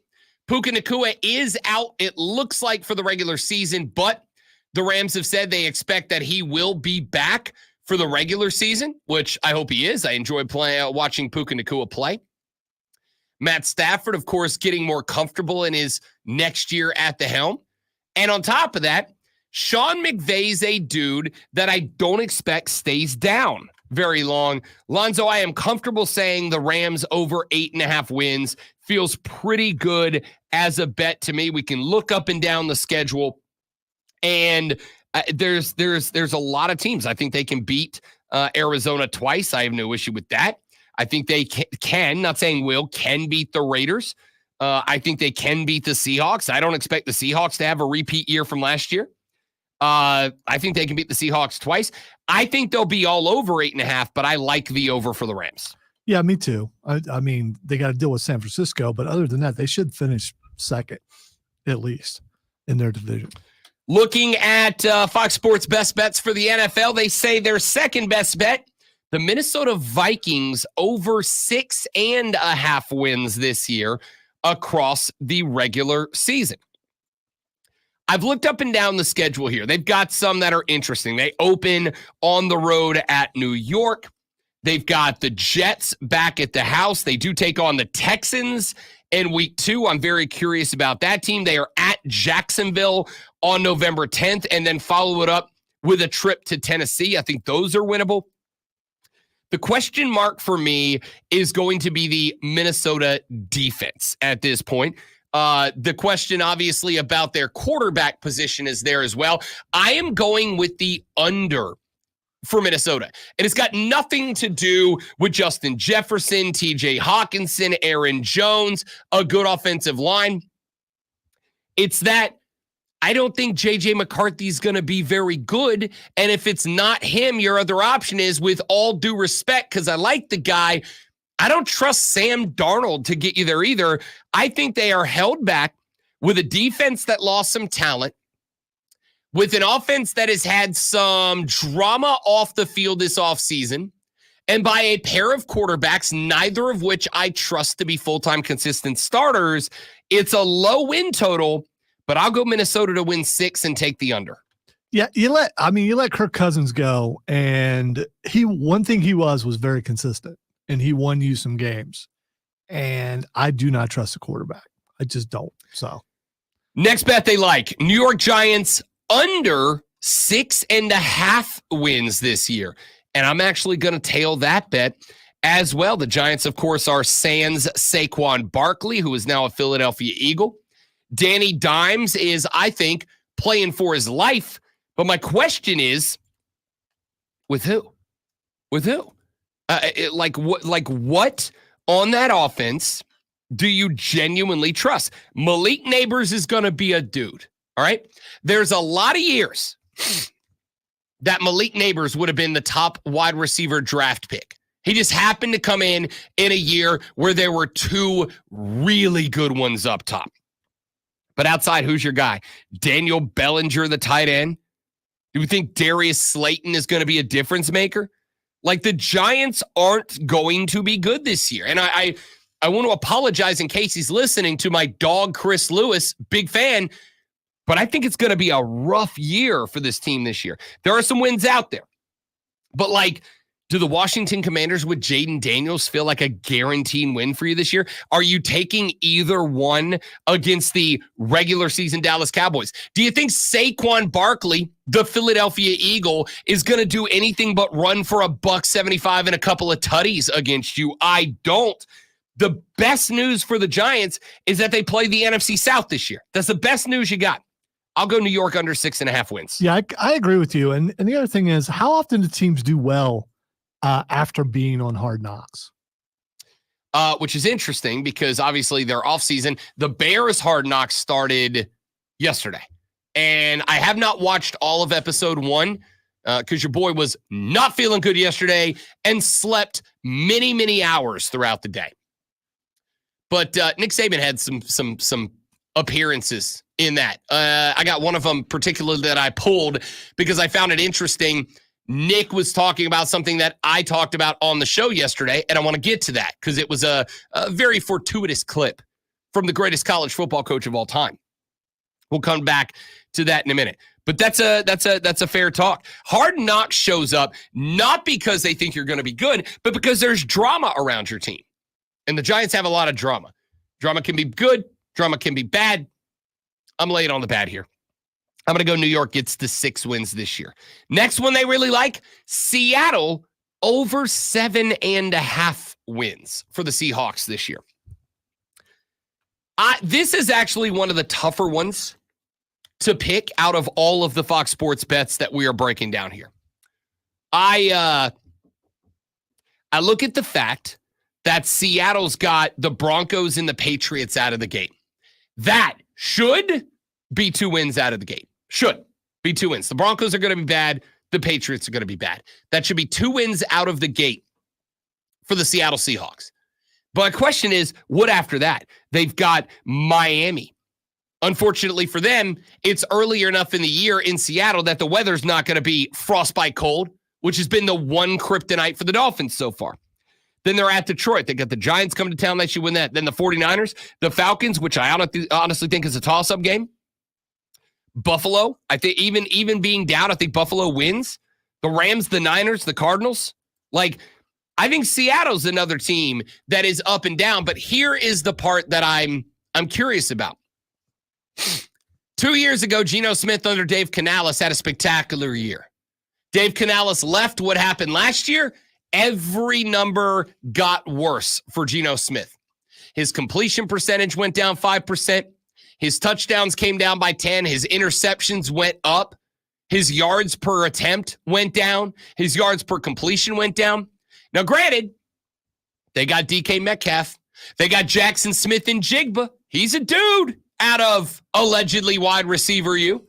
They got some dudes. Dispute it all you want. My question mark is, do you trust Geno Smith to revert to 2022 form? And my answer is, respectfully, no, I don't. Yeah, me neither. I think they're on their way down, especially with where they're playing and who they're playing. It's just didn't trust Geno Smith in the first place. He did look pretty good under Canales, but Canales being gone. I mean, Canales turned around. That might be chalked up as an anomaly, except for then he went and did it with Baker the very next year. So this is why Dave Canales is in Carolina, because it is not an anomaly. It is back-to-back consistent performance. I think Geno reverts. I think the Seahawks go under 7.5 wins in this one. All right, let's run to a break. When we come back, we talked about it a second ago. Hard Knocks, the in-training camp edition surrounding the Chicago Bears, started up last night. Nick Saban made an appearance, and he said something that harkened back to a segment we did yesterday on the show. I'm going to play that audio for you and show you why Nick Saban said, hey, Rob Brown knows ball, and he got it right. Paraphrasing. Do that when we come back. Rob Alonzo and you, the Rob Brown Show. It's the Fan Upstate. All right, guys, one more read and we're back. Stay right there for me, please, and thank you.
Joy B, that is exactly correct. If BY looks like a different dude, by the way, we will not see BY in preseason game number 1. But if BY comes out and looks even competent this year, Dave Canales becomes a dude you cannot get rid of.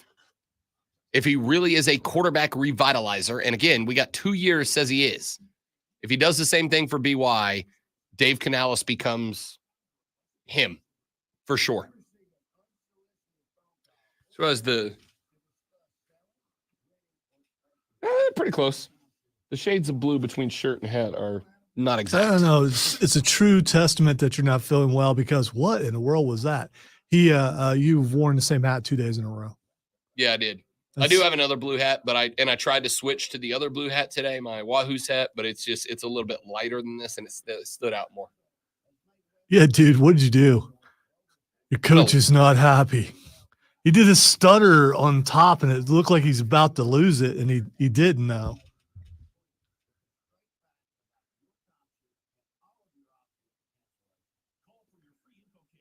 Little nose grab McTwist.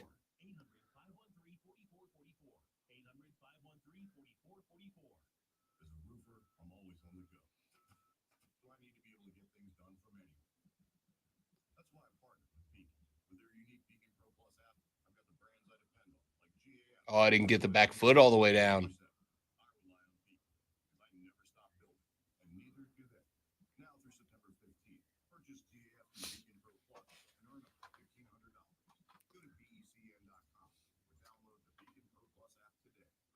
There we go. I was gonna say I can't see the scores. That's why you keep seeing me turn around. That's a big difference between run 1 and 2. Run 1 he got 20 because he bailed. That one he got 80.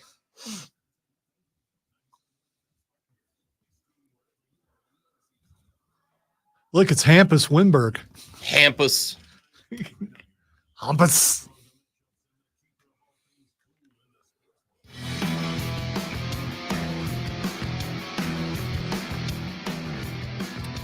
I have said a number of times that one of my biggest issues over the last couple of years is the way that we treat rookie quarterbacks in the NFL. I have said it about Trevor Lawrence. I have said it about Bryce Young. And while there are exceptions to the rule, CJ Stroud, Anthony Richardson being the last couple of them, I think we make a mistake with rookie quarterbacks coming into the NFL. And I'm not alone in that. Nick Saban made an appearance yesterday on episode 1 of the Chicago Bears version of HBO's Hard Knocks. He was having a conversation with Matt Eberflus, the head coach of the Chicago Bears, discussing their new rookie quarterback, Caleb Williams. And I am concerned, as Nick Saban is, that Caleb Williams might be put into, not fall into, but put into the same trap as a lot of other guys. Having that conversation here from HBO's Hard Knocks is Nick Saban talking to Matt Eberflus. Here's my theory on why NFL quarterbacks fail at such a dramatic rate. To me, expectations are a killer. This kid's got so much media, so much hype, so much expectation on doing well. And he has to develop so quickly to meet the expectations that everybody has for him. It's almost impossible.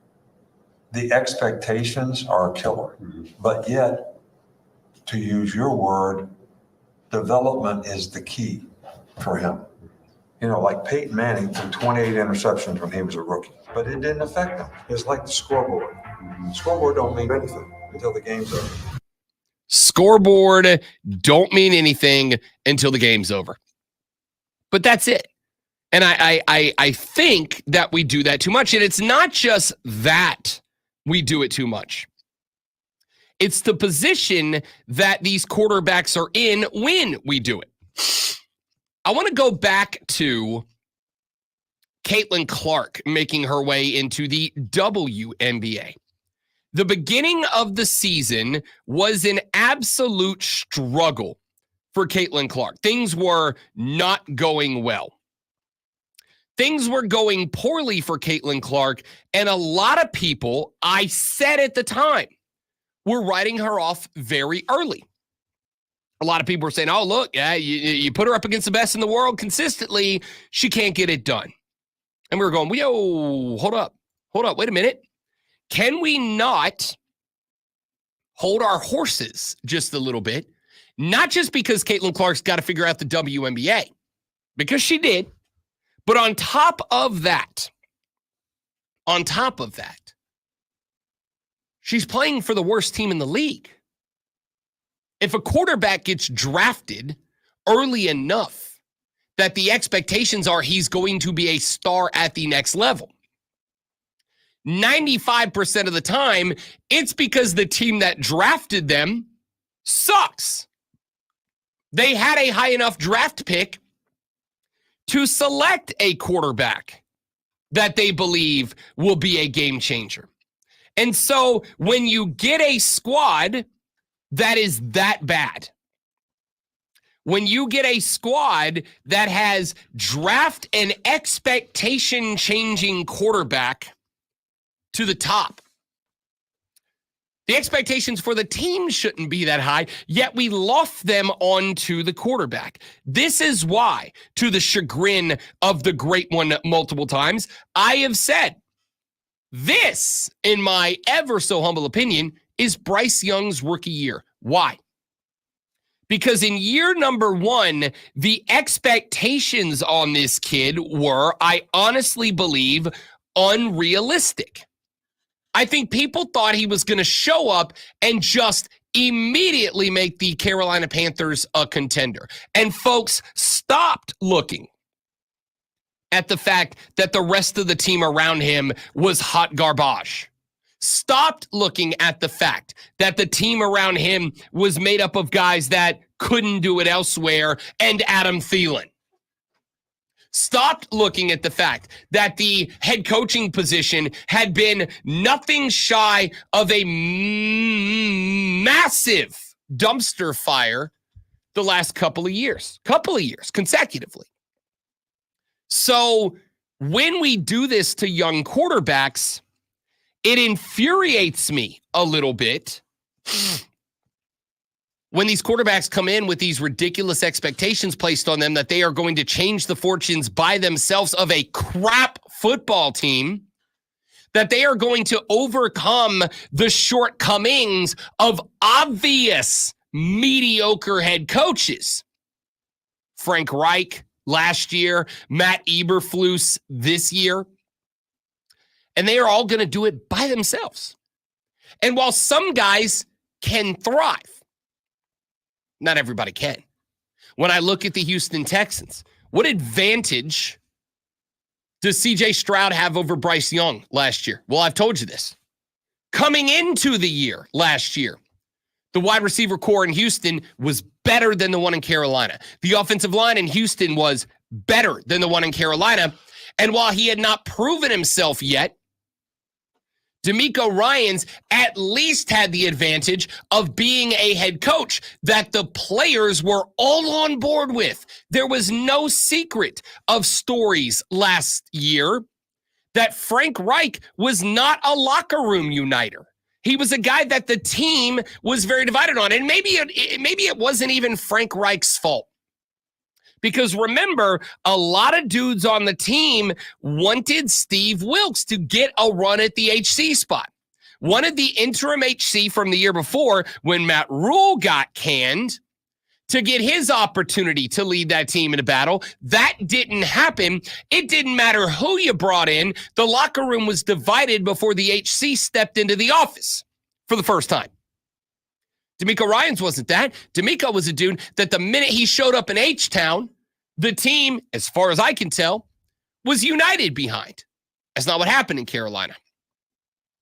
Texter said, CJ Stroud got it done with a mediocre Texans team, though. No excuses for Bryce. Yes, there is. It is special now. Forget at the beginning of last year. I've asked Lonzo this before, and I'm never this bold. Lonzo's wrong about this.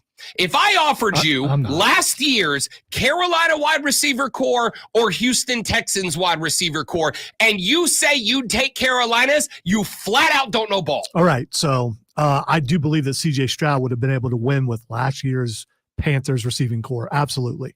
Because he's a better quarterback than Bryce Young.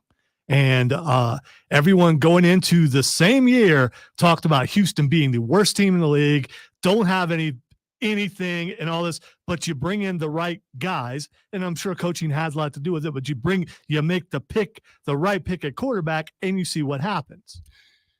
Again, forget what we thought we knew at the beginning of the year. Get rid of what we thought we knew going into 2023. Look at what we do know now.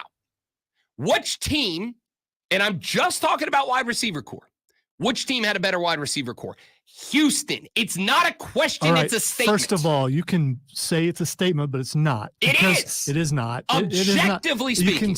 Yelling doesn't make you right. You can keep saying it. You can keep screaming it. You can spray it a little, which you did. Doesn't mean you're right. A better quarterback is more important. And I didn't say it wasn't. That receiving core in Houston looked better than the Panthers receiving core because they had a better quarterback. That's what I'm saying. You put that Panthers receiving core with CJ Stroud, he's getting the same numbers because he's a better quarterback than Bryce Young. So we're clear, because what Lonzo did right there was say that I said two things I did not say. Okay? I did not say Bryce Young's a better quarterback than CJ Stroud, and have not and would not. And I did not say that, I don't even remember what the first one was that you said that I didn't say. I'm so mad about the second one. What I am Stop saying letting here, your emotions get the better of you. I'm We've not. been told that you said earlier emotions shouldn't factor into this stuff. if I offered you last year Nico Collins and Tank Dell, or I offered you Adam Thielen and who? Out of all those names, Adam Thielen is the biggest name. Yes, a 3 playing a 1, Okay. because you All didn't right. have a 1 or a 2. All right. Again, my question for you, when you say, if I give you this, I would ask you, who's the quarterback? Joey B, who knows ball, stepping in and going mediocre. Carolina's best receiver would be wide receiver 4 for the Texans. Thank you. I'm glad your Thank boy. you, guy who knows ball. I'm glad your boy has always got your back. No, you see, you do this thing where you say only says that because he likes you. No. Oh, no. Joey B is the first guy who will look me in the face and go bleep you, Rob Brown. Dude, You're wrong. Is he not one of your best friends? He is, but that doesn't mean he won't, because okay. what best friends do is they go, hey, you, when you're wrong. All right? Mhm. I don't keep yes men around. I'm better than that. All right? I need people who will check my ego. Well, you have to have a certain pay scale or level of celebrity to have yes men. That's also true, but not the point. Not the point. Well, you just implied that you are one of those, so I don't know which one. Last year's Texans, forget what you knew at the beginning of the year and look at what we knew at the end of the year.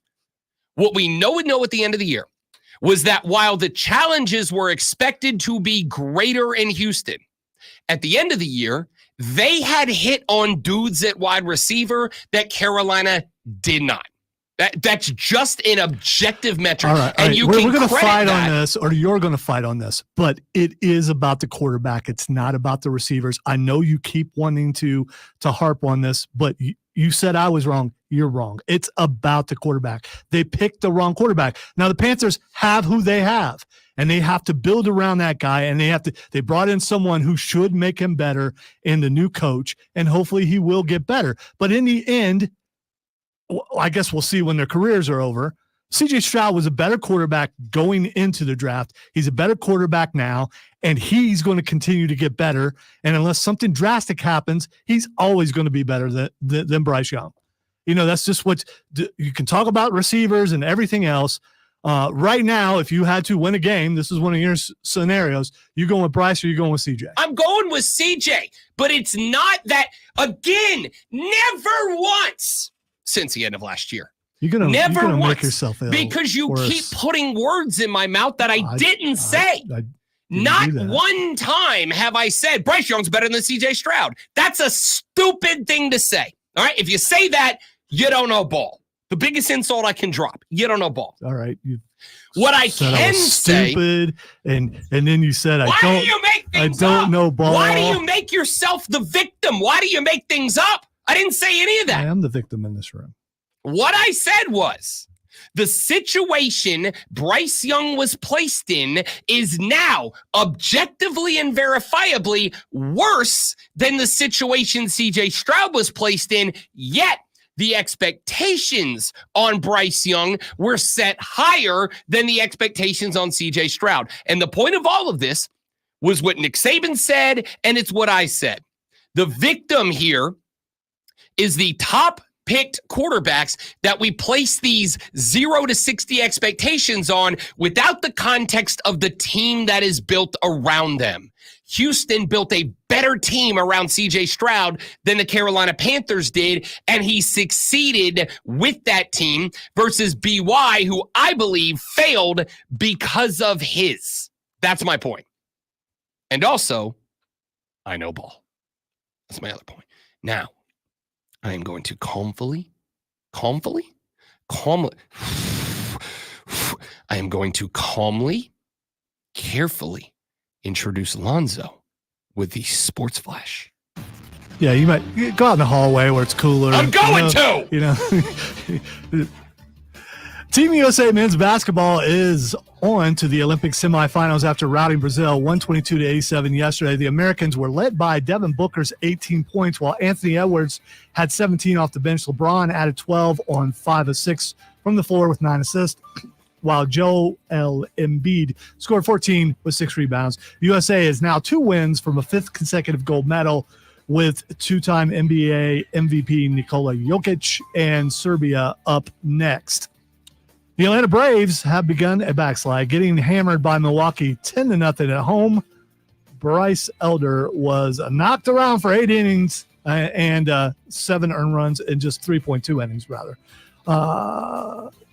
He's really upset. Tune in this afternoon from 3 to 7 p.m. for our brand new local show, Wire to Wire. Cole Bryson and Diesel get you up to date on everything in sports. Wire to Wire.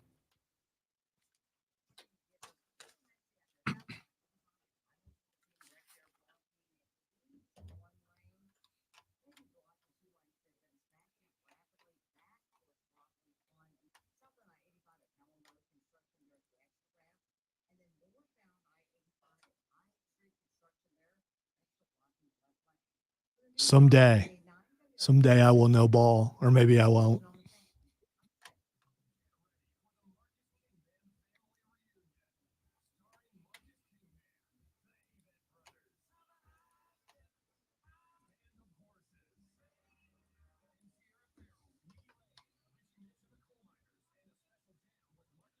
By the way, I am not trolling, whether you think I am or not. I disagree with his narrative. And you know, the underneath of me not knowing what I'm talking about, which is said many times, that's fine. Maybe I don't.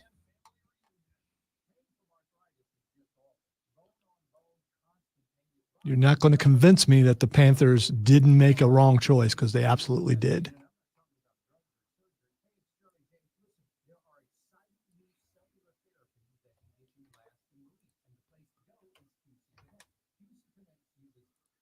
Qualification number 2. Everything is fresh and never.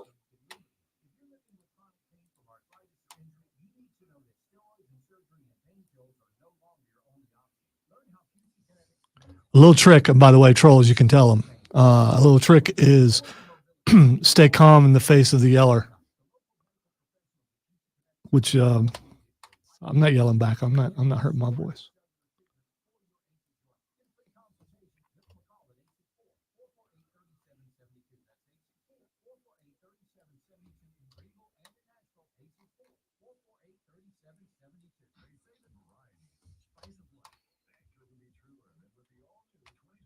The hallway is a lot cooler than this room, though, so I'm sure he will have cooled off some.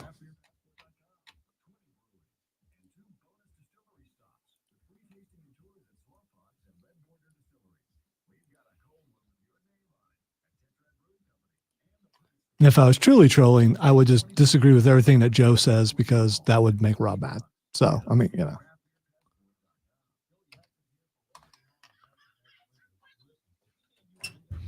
I don't know if he's any calmer. He came in the door with power he supposedly doesn't have. So maybe I've helped to fuel him through the next 2 hours. I don't know. I think he's going to burn out. Or he's going to go request a trade. I mean, one or the other.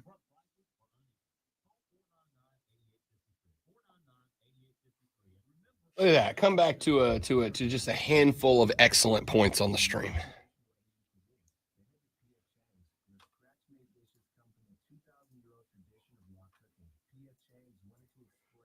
It's amazing how excellent points are when they agree with your point of view. Just saying.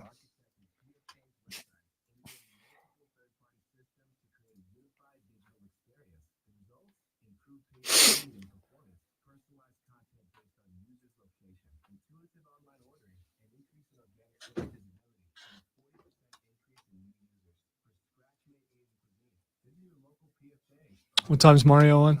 9 o'clock. Which it is. How is it only 8 o'clock? I feel like I've been here 2 days. You need to calm down. You're making it worse on yourself.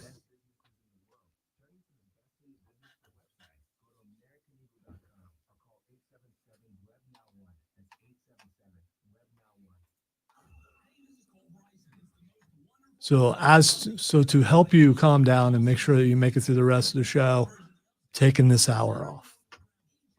I'm taking this hour off. I'll take this hour off. I'm taking this hour. You got this. I'm taking this hour off. Okay, go ahead.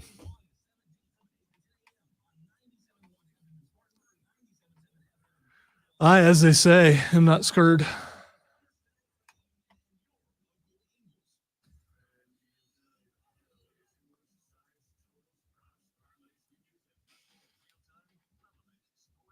Playing hurt, boys. Playing hurt.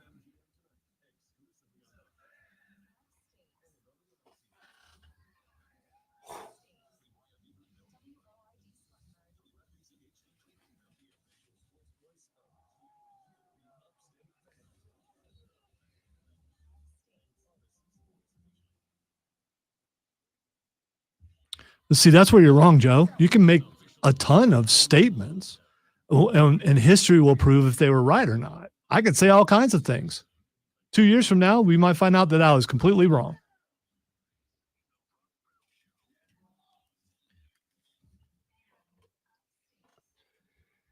Here we go. Hour number 3 of the Rob Brown Show is on your radio. It is the Fan Upstate. Rob and Lonzo with you on a lovely upstate Wednesday morning. A lot of football going on right now. Got to talk some basketball here. Look at Joel Embiid putting up trays. Noted shooting guard Joel Embiid. D-Book having a night. We're going to talk Team USA basketball. But since we're here, and since we're talking Carolina Panther football, since we're talking Bryce Young, since we're talking Dave Canales, Ian Rappaport was on Good Morning Football yesterday, and Ian Rappaport was asked about the outlook for Bryce Young coming into year number 2, a year in which the Panthers went out and got him a legitimate wide receiver number 1 in Deontay Johnson. A year in which Adam Thielen gets to move back to the 3, a year in which the Panthers have put a pair of Pro Bowl caliber offensive guards in front of him, not 5 wet paper towels, caught offensive linemen last year. Here's what Rappaport had to say, and I'm going to tell you this right now. Irresponsibly, I haven't listened to this clip yet.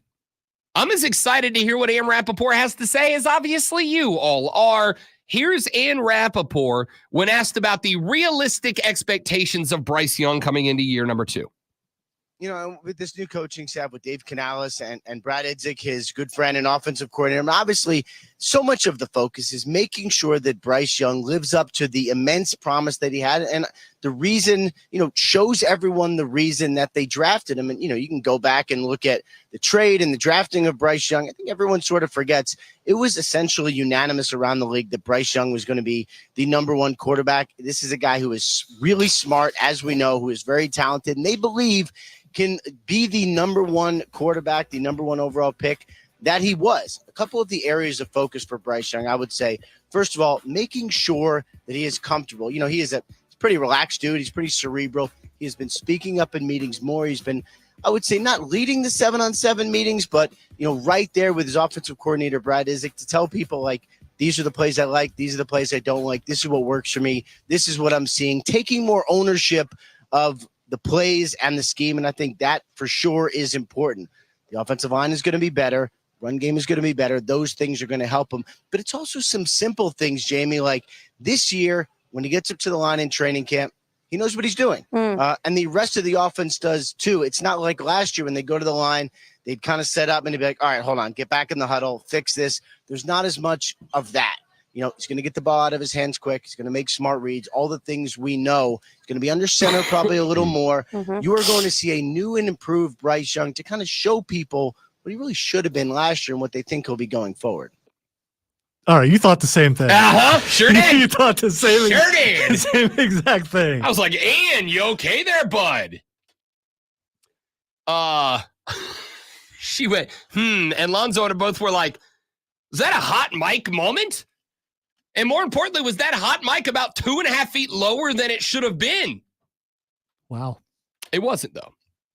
That was a from the background, not a from the background. Yeah, that was fun. Okay, so let's address what old Ian Rappaport had to say right there. Number one, do we trust Ian Rappaport as a source? I do. I think Rapp's been around long enough and done a good enough job that I trust Rapp as an inside guy more than I trust Shefty at this point, and I think that's fair to say. Yeah, we don't think that Rappaport's getting memos from the league, but we don't know for sure. That is true. Of course, the best in the world would make sure you don't think that, but Rappo seems like a dude. No, not seems like. Rappo is a dude as far as insiders go. Rappo's a dude I trust. And Rappo said in the middle of that going towards the NFL draft, mostly pretty much consensus that Bryce Young was the number one overall quarterback. Now, is that going to stay true through the careers of Stroud and Young? Maybe, maybe not. I would like to point out that since Lonzo, every time somebody says GOAT about Brady, he says GOAT so far, which it is important to do, sure. I don't think that we can say for certain that they will end their career in that order. You can't say they will. You can't say they won't. We won't know that until they end their careers. But going into the draft, yes, Bryce was considered to be the number one pick, with the better option between the two. Put that in the rearview mirror. Let's look at that in hindsight, because again, I think that's what we have to do with these conversations. That's why I said in the last segment, forget everything you knew before last season, and let's look at what we know going into this season. What we know now is that the wide receiver core is objectively better this year than it was last year. What we know is that the offensive line is objectively better than it is this season. Just so that I don't sound like I'm blowing a bunch of smoke right now, here's something else I'll objectively say. We do not know that the running game is going to be better this year, despite the fact that we do all agree that the Panthers should, at least early in the season, lean on the run game early. That is one of the few things that Lonzo and I have agreed on so far. This team needs to run the ball.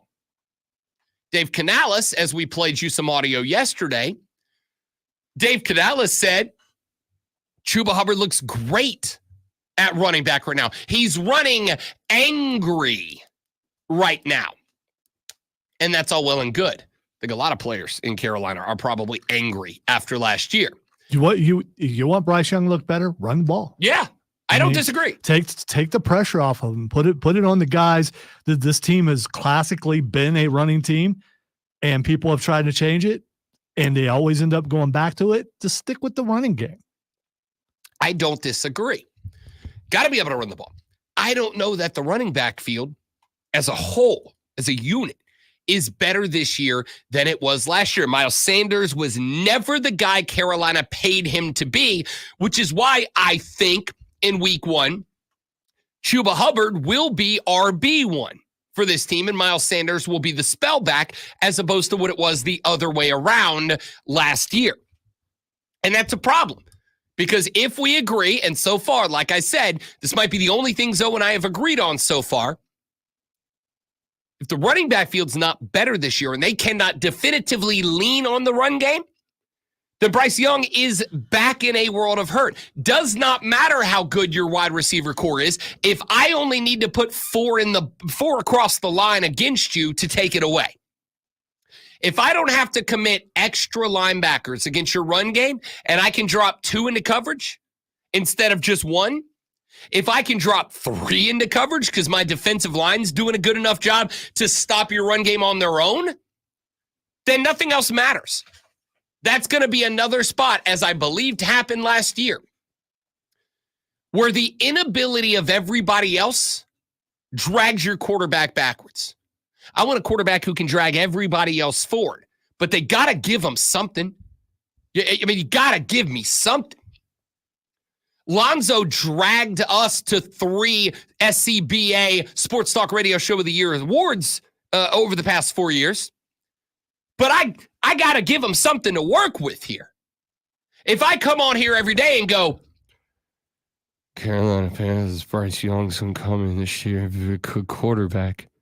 And I think everything's going to be super good for Carolina this year. We ain't got a damn trophy within a mile. I could say something really smart alecky right now. Nothing to do with you, but I'll say it later. Off the air. I think everybody knows where you're going. I don't think you. I don't think that was thinly veiled at all. But you get what I'm saying here, all right? You get what I'm saying. So you got to give the guy something. And no, I don't think he had anything last year. I think he had Adam Thielen last year. That's what he had, Adam Thielen, and that was pretty much it. So, somebody asked when we had this a similar conversation like a week ago. Actually, I'll tell you when it was.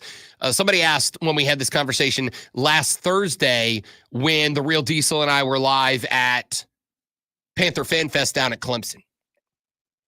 Said if you could compare a trajectory that you expect Bryce Young to follow, if you had another quarterback's career or season trajectory that you think we could follow and go, okay, if he meets these metrics, we feel pretty good, who would it be? And my answer was Jordan Love last year. Because let's go back. I think a lot of people look at Jordan Love, as you should, because Jordan Love, by the end of the season, Jordan Love looked real good. Jordan Love went down to the Big D, and I do mean Dallas, and he knocked off Dak and the boys in a playoff game. And I think everybody got wrapped up in that because Jordan Love looked pretty good. Go back to the beginning of the season last year. At the beginning of the season last year, Jordan Love was, shaky at best. Like 2-3 games into the season last year, people were like, "Oh, the Packers are screwed," because this guy didn't develop at all. Didn't learn a damn thing before they got rid of Aaron Rodgers. And it took him a little while to get going. And then by the end of the year, folks were going, maybe this Jordan Love guy's got a little substance to him, right? I feel like that, but over a 2-season span for Bryce Young. Now, that's not to say, Bryce Young's bringing this Carolina team to a playoff game in year number 2. Because, again, I think there's still a long way to develop this roster. I think they're still going to have to go find some more pieces. But I think over a 2-year span, I think the trajectory will end up looking very similar. That is a cat that out of the gate, we all look and go, yeah, did he really learn anything? Like, did he develop? What has he done that you can say, okay, he's very clearly better now? And the answer is, I don't know, to a cat that, with a couple of Pro Bowl guards, with a better wide receiver core, question mark about the run game. I'm sticking on that. But with all of that being said, did this guy develop? And I think the answer can be yes. The Packers were a more talented team last year. The Packers are a more talented team this year. The Packers had more around Jordan Love, but you could watch the trajectory go upwards of Jordan Love.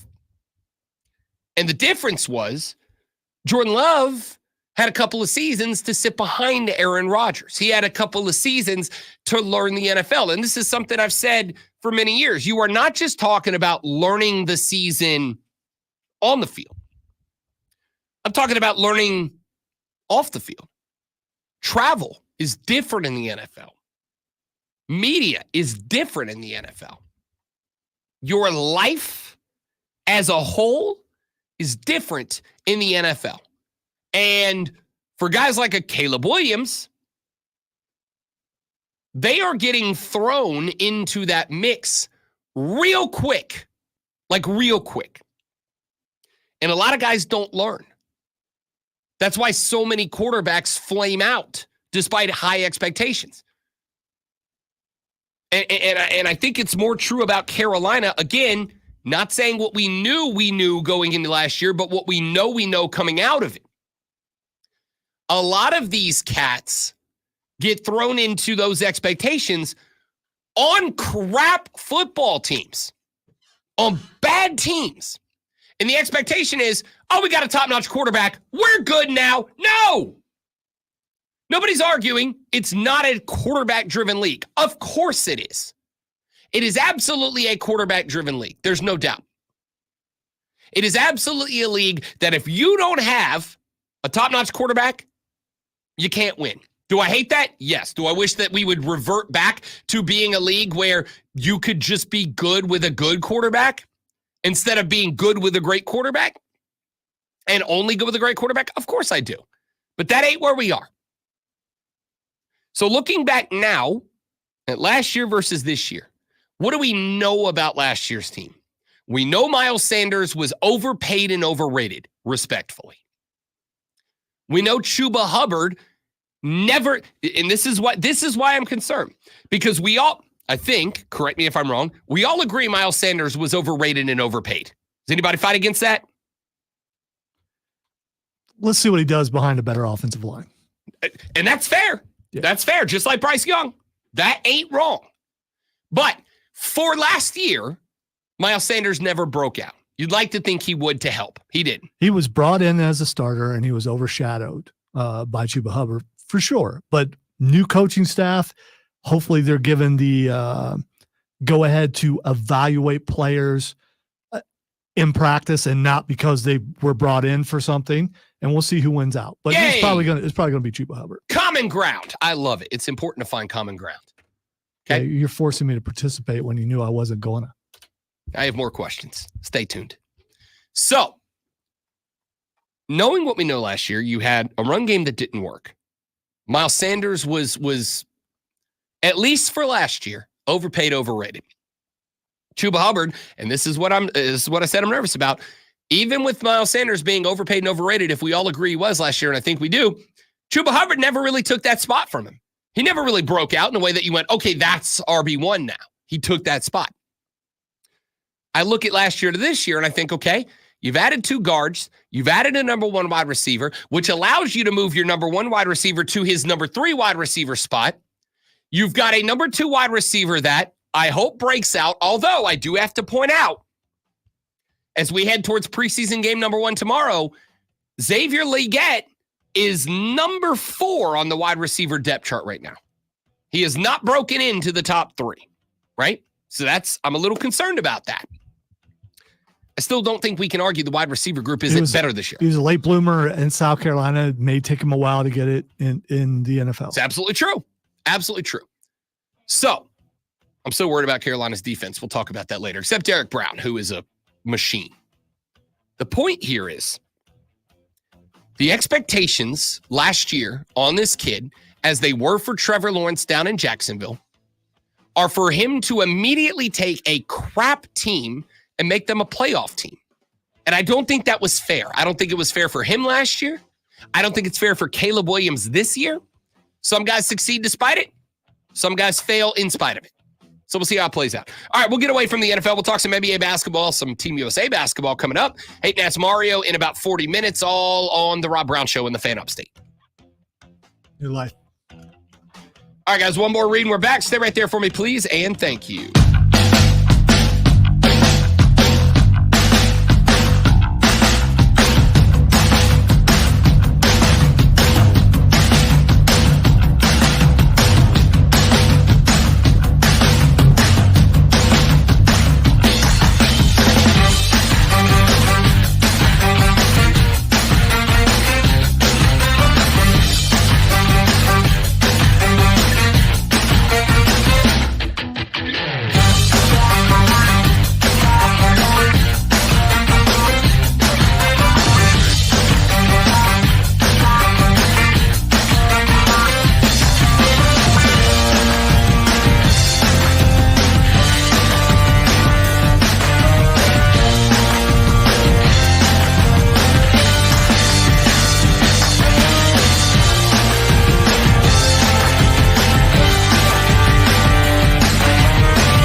Guessing it was Fat Boy who picked that channel in the restroom. That thing is jamming. What's on? Nothing but the horn sections. Yeah. I think I told you about it. I saw a t-shirt the other day that said ska and professional wrestling are the only two legitimate art forms. And I wanted to buy it. Was it a tie-dye shirt? No, but that'd be even better.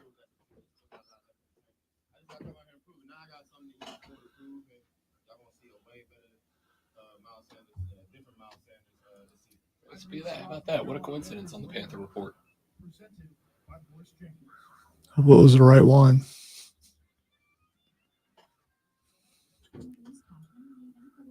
Looked like yesterday's date, and then I will be asked why I didn't notice that was yesterday's date. But I think like the late one plays early, and then the new one plays. I don't know. That's why I'm not in charge. Never want to be.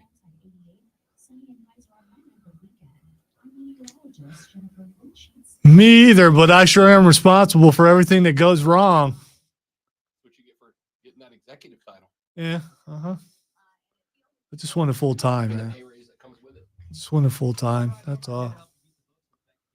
I was here 8 years before I got full time, so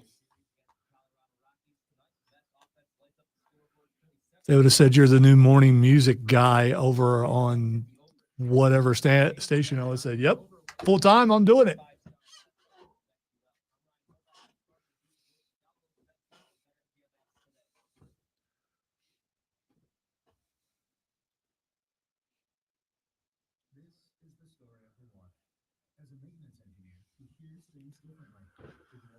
I would have played Christmas music for 3 months. I'd have been okay with it. I would never have called her Queen of Christmas, but you know, I still would have played Christmas music.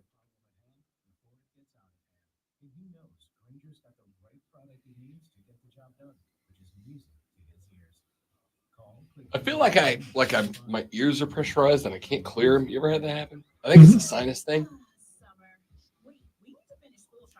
The worst part is when it gradually does it and you don't notice it till it's This morning. Yeah. This morning.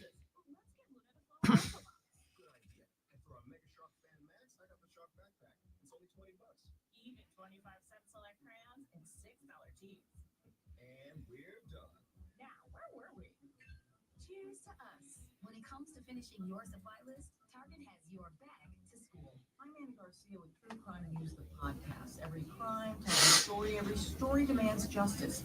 True Crime News, the podcast, covers breaking crimes, investigating high-profile and under-the-radar cases. Every week, we dive beyond the headlines, exploring the effects of violent crimes on victims and search for justice. We hope you join us as your weekly source for True Crime News. Listen to and follow True Crime News, the podcast, on the free Odyssey app or wherever you get your podcasts. Today, expect a high of 91 with partly sunny skies. Weather brought to you by Stevens. You would find that's right from a certain point of view, Stephen. I mean, you know.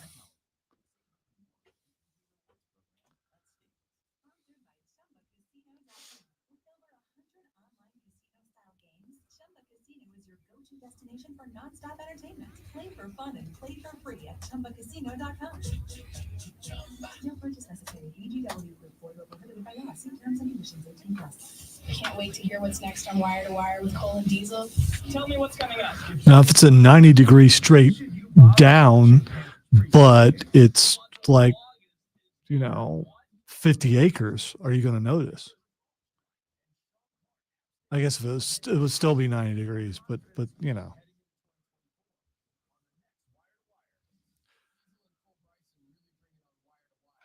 plenty of room, but there's a waiting list.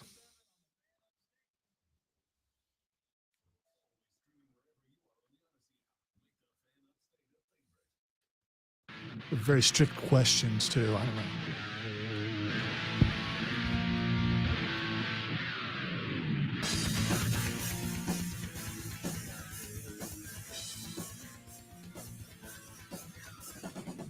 Talk some Team USA basketball. We got Hayden Ass Mario coming up here in about half an hour from right now.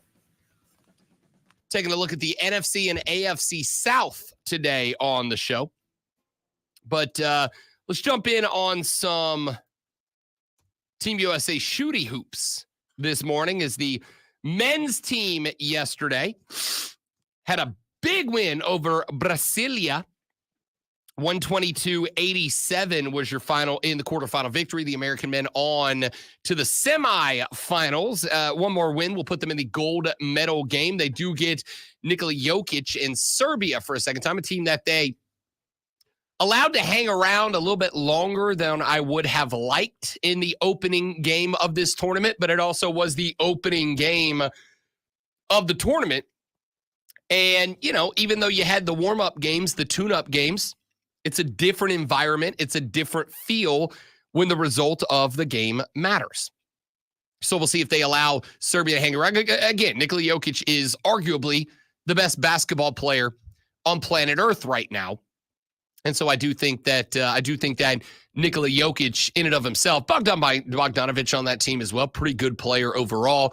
Them staying close is not the end of the world. The Americans allowing it to stay close till the fourth quarter would be my biggest concern, because you do still have the other two best teams, the French and the Canadians, out there hanging around as well. By the way, I'm sorry to interrupt. There's a guy skating for South Africa right now by the name of Dallas Oberholzer. I think I said his name correctly. And I'm going to say that this dude looks like, and I mean this in the most respectful way, the love child of Kevin Green and Lonzo. That's a much better run. His second run. I mean, he didn't bail for a while. So he's not getting any hype, but I mean, you know. This cat, when I say Lonzo, so that I'm not accused of being biased, how old's that guy? All the other skaters in this freestyle skate competition are in their like late teens, early 20s. How old is Dallas? I'm going to go 47. I'm going to go, you're being generous. All right. I'm saying this cat's in his early 50s. All right. Here, I'll even give that guy a look. No, I was trying to see how to spell his name. You don't need to do that. I Dallas Oberholzer. This dude's in his early 50s. All right. This dude just balled out. By balled out, I mean, never left the board, was just skating in circles around the pool, and I respect him immensely. This dude saw his chance to say, I competed in the Olympics, and said, YOLO, I'm going for it. I respect this guy immensely, all right? The love child of Lean Mean Kevin Green and Lonzo, representing South Africa, despite the fact that he looks like he learned how to skateboard last month. Spectacular. I love it. All right, let's go back to Team USA basketball. He is 49 years old. Okay. I said 47. You did. So yeah. I said early 50s. We're going to split the difference. We're both right. We're both right. And I'm good with that. Okay. All right. Team USA basketball. Listen, balanced attack yesterday. Balanced attack. Steph Curry's not been the dude you wanted Steph Curry to be. 7 points on 2 of 3 from the floor. 0 of 1 from Trey. 3 for 3 from the stripe. 1 rebound, 0 assists, 0 steals. Steph Curry's a liability in this tournament. I don't love it. I'm a Steph Curry guy. I want Steph Curry to have an Olympic legacy, especially considering how important he said this tournament and these Olympic Games were to him. But even with Steve Kerr as the HC, Steph Curry's been a bit of a liability here. LeBron James, 12 points on 5 of 6 from the floor, but 9 assists, 3 steals, and 3 boards to go along with it as well. This is a legacy game for LeBron James. Kevin Durant came off the bench, 11 points on 4 of 8 from the floor, 0 of 2 from deep, had 4 boards, 3 assists as well. And on top of that, a moment in which he became the highest Olympic scoring basketball player of all time in this game. This is a legacy Olympics for Kevin Durant as well. 13 out of Anthony Davis, 17 out of Anthony Edwards, who has been getting hotter and hotter as this tournament has progressed in Paris, France. I like the balance that we've seen out of Team USA basketball. I like the fact that Steve Kerr has gone with a number of different lineups.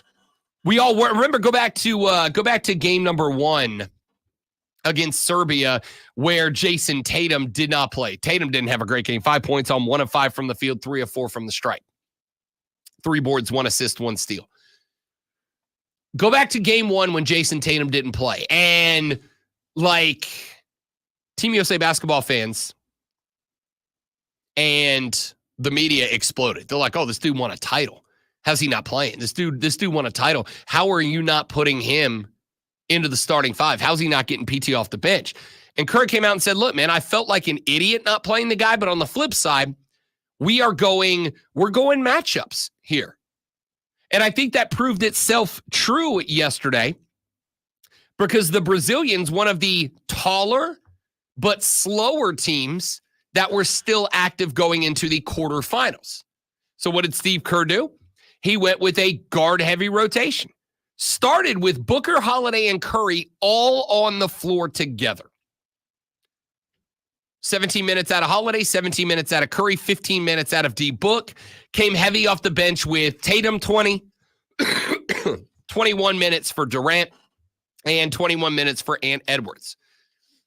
Steve Kerr is playing matchups, and I got to tell you, I think he's playing matchups effectively. Like I wasn't ready to cook Steve Kerr after game one for not playing Tatum. A lot of people were. But he said it's a matchup thing, and I think not only has he stayed true to that, I think he was very honest about that, and I think it's been proven correct at this point. But I appreciate the balance we're seeing out of this team. I appreciate the fact that there's not really any one style that we're leaning into, even if it's going wrong. And again, I do wonder what that looks like with Nikola Jokic and Serbia, who have already seen Team USA. Is it the same lineup? Are we going to see no Jason Tatum against Serbia this time around? I don't know. You went guard heavy against a tall team. Do you flip it around and against a team that's got a big man, go with Joel Embiid as a starter again, 5 of 6 for 14 points in the last game, and rotate a heavy power forward setup, as I think Team USA kind of did in game one? I don't know. But what I like about this team is, and the concern was, how do you manage the egos? And I think Steve Kerr's done a pretty good job of that so far. I'm happy with what we've seen. Now I need to see it one more time. One more time against Serbia.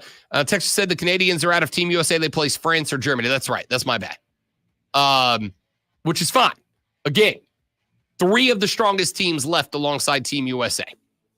So we'll talk more basketball as the semifinal matchup against Serbia is on Thursday. When we come back here in just a minute, let's talk more football. We're 17 days away from college football at this point. So we started going with with Fox Sports best bets in the NFC. Let's finish those up as well as look at the AFC when we come back on the Rob Brown Show on the Fan Upstate. QC. All right, guys, one more live and we're back. Stay right there for me, please, and thank you.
The majority of See? things I do, I don't ask why. I ask why not. Do you feel bad about your earlier statement, and I believe the first hour, about being nearly 40 after watching 49-year-old dude do what he did? I'm saying I still got a chance. I mean, if you try, I suppose. I was hoping he'd make it through the run without wiping, but he didn't. But still. I guess the difference is all these guys will get up tomorrow like nothing. He won't get up for like 3 days after the last bail.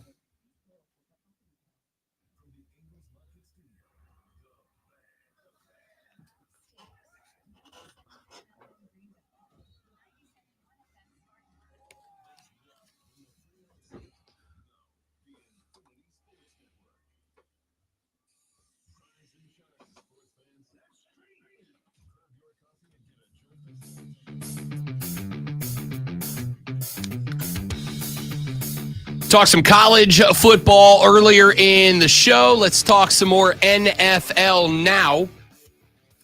We went through some of Fox Sports' favorite bets in the NFC. I wanted to get to their last NFC favorite bets here because they have 3 in the NFC South, all within the division. Hayden Asmario from the BetQL Network joining us in the next segment. We will do a quick preview of the NFC and AFC South with Mario coming up next. So let's look at these here. Let's start with this one. Tampa Bay Buccaneers. One of Fox Sports' favorite bets for the Bucs, under 7.5 wins. Their write-up says, quote, last year was a little bit of smoke and mirrors deal where they just kind of found themselves in the right place at the right time. Baker Mayfield had a fantastic year, but I think there's certainly a team that is due to regress. I'll go first on this one. Great one. I agree entirely. I think Tampa Bay takes a massive step back. I think that, and again, maybe this is my optimistic side. As we all know that I am the most optimistic person in America. I think my optimistic side is, and I think there's evidence for it, crediting Dave Canales for what happened in Seattle 2 years ago, what happened in Tampa Bay last year. And I think without him, there is a bit of a regression here. I think they've got a good quarterback. I love Bake. We've said that a bunch of times. Do I think he's great? No, I think he's good. I think he's good enough. And a great wide receiver core. But I think the defense is aged. I think outside of that, I don't trust the run game this year for Tampa. And I think they did indeed last year benefit from playing inside of a bad division. I think the division is better, primarily because Atlanta and Carolina is better. I think you can take a couple of wins off the Bucs record from last year. Because of that, I will absolutely go Tampa under 7.5 wins. I'm not going to do that because they've been able to win the division the last couple of years. I don't see them dropping off that much. I don't think the NFC South has improved that much. We're going to see what Kirk Cousins does in Atlanta. I mean, that's the addition. That's in all of the NFC South. That's the addition that people are talking about. Kirk Cousins made me like him after the quarterback documentary, but he's still Kirk Cousins. He's consistent. They probably will win, but I don't know that they blow everyone away. And I think Baker Mayfield, did he get help from the coach? Yes, but I think he showed his capabilities. That you and I both have believed in him from the beginning, and I just don't think they drop off that much. I think they stay about the same. 7.5 wins is a drop off of 2 games from last year. I don't think that's like falling off a cliff. I think that's just losing Canales and two teams. I think 2 teams in the division being better. I think 2 games is realistic. Added to the fact that I'm just going to say that drop off is, and you still can win the South. I mean, you're not wrong, though I don't think that's what happens. Directly connected to another NFC South bet that Fox Sports is leaning on, Atlanta under 9.5 wins. Right up there being there's so much buzz with Kirk Cousins. that, and Michael Penix Jr., when you have one of the worst defenses in the league, they like to say they're fading trending teams, and they say that they're just going to fade a trend here. I would like to point out kind of the opposite of Tampa Bay. This team won 7 games last year, 7-10, with Desmond Ridder. Now, I know I've busted up Kirk Cousins because Kirk Cousins is 72 years old in football years with an Achilles that we don't know if it is going to be fully recovered when the regular season kicks off. I need 3 more wins out of Atlanta. Yes, I know a lot of you were upset about the Michael Penix Jr. pick. Cool. Okay, fine. I know the defense was bad last year. I'm not arguing it's going to be a ton better this year. I'm saying this team is finally going to get the most out of a good set of skill position players around their quarterback. And I need Kirk Cousins to be like 80% of what he was before his injury last year. 80% gets him to 10 wins. I'm going to take the over 9.5 for the Atlanta Falcons this year. I got to go under. I think it will be right at 9. So that would put him on the under. And finally, and this is the one I know we're going to have the longest conversation about. No, I'm going to one that I know we're going to. No, I'm saying I said that. And then you anyway. Carolina Panthers over 5.5 wins. Now, Rob Brown snagged that bet when it was at 4.5. And I told you if you were the type of person to drive up to North Carolina and make those bets while you were up there, do the same thing. I grabbed them at 4.5, and I told you then it was going up. I thought it would because the numbers were already skewed with the juice to the over 4.5. It is now at over 5.5. Fox Sports says, like them to win 7 or 8 games this year. It's an easier division. Bryce Young, we don't need him to be all world, just be average. Deontay Johnson is going to catch 120 passes. There's really good parts on their defense. They've got a good defensive staff. I'm taking the over. This team's winning 6 games this year. Will they get to 7, 8? I don't know about that. They will win 6 this year. Of the 3 bets across the South, Carolina over 5.5 is my most confident pick. Well, earlier, I think was it Monday when we did our Panther picks? We both went over that, so I definitely have to go over. And I was a game. I had at least 1 game more than you did them winning. So yeah, for sure. And here's another part of the reason why. We obviously have been leaning very heavy on the offense this year. The changes in the offense under Dave Canales, Bryce Young becoming the guy, yada, yada, yada. We haven't even talked about the defense behind Derek Brown, who is turned into one of the better edge rushers, defensive end, almost can be kind of a utilitarian defensive lineman. Shaq Thompson back. Think he's got the opportunity to have a big year this year. Jadeveon Clowney, from what we understand, has been killing folks. Now, again, there is no drug on planet Earth that can get you higher than Workout Warrior training camp film. But Jadeveon Clowney has looked like a guy that's trying to earn a couple more years of contract. The only question is the health of the defensive backs. Can J.C. Horn, Xavier Woods, can these guys stay consistent and stay healthy throughout the course of the year? If the answer is yes, and again, don't have any reason to think that it is, but if the answer is yes to those questions, the defense for Carolina can be more than good enough. If they can, I really do believe, if they can keep teams under 3 touchdowns a game, like keep them to 17, 20, 21 points a game, they can get to 6.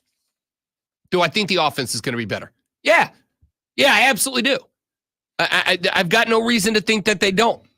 The offensive line, well, I'm not going to say is fixed, I think did work on the biggest issues, the guards. The wide receiver core. We've gone over this 1,000 times. They got a legitimate wide receiver 1. It allows them to move a true wide receiver 3 to that spot.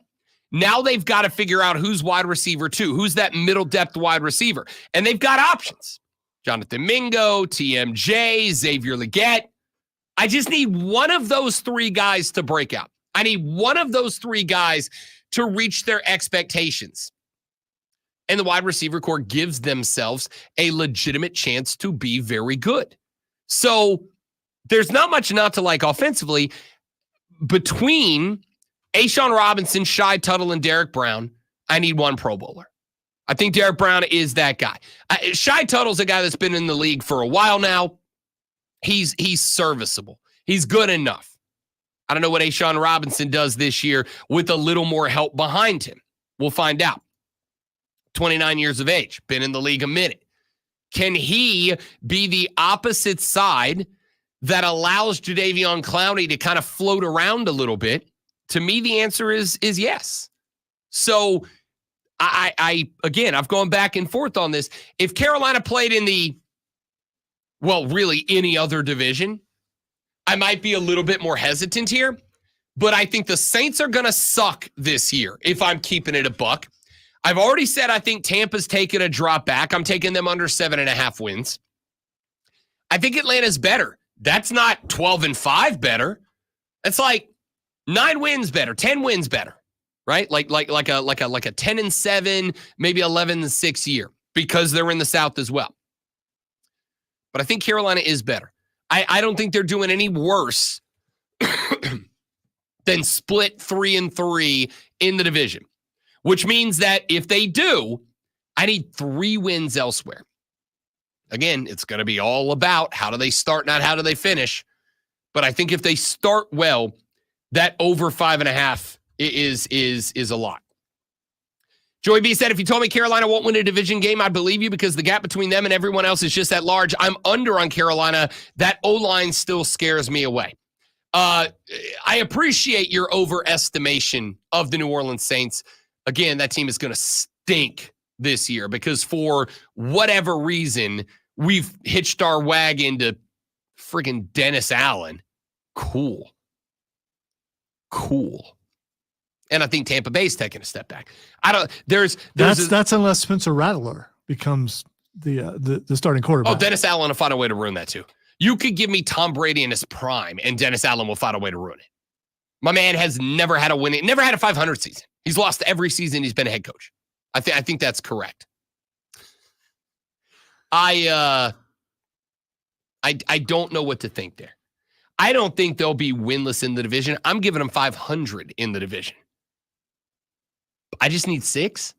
You're telling me this team is not 4 wins better than last year with all the changes they've made? Yeah, I can't be there. Let's see. Max said, Falcons fan here. I don't trust Kirk Cousins. I hope he stays healthy. If not, I'm looking for Penix to get a shot early. Yeah, listen, it's all about the Achilles.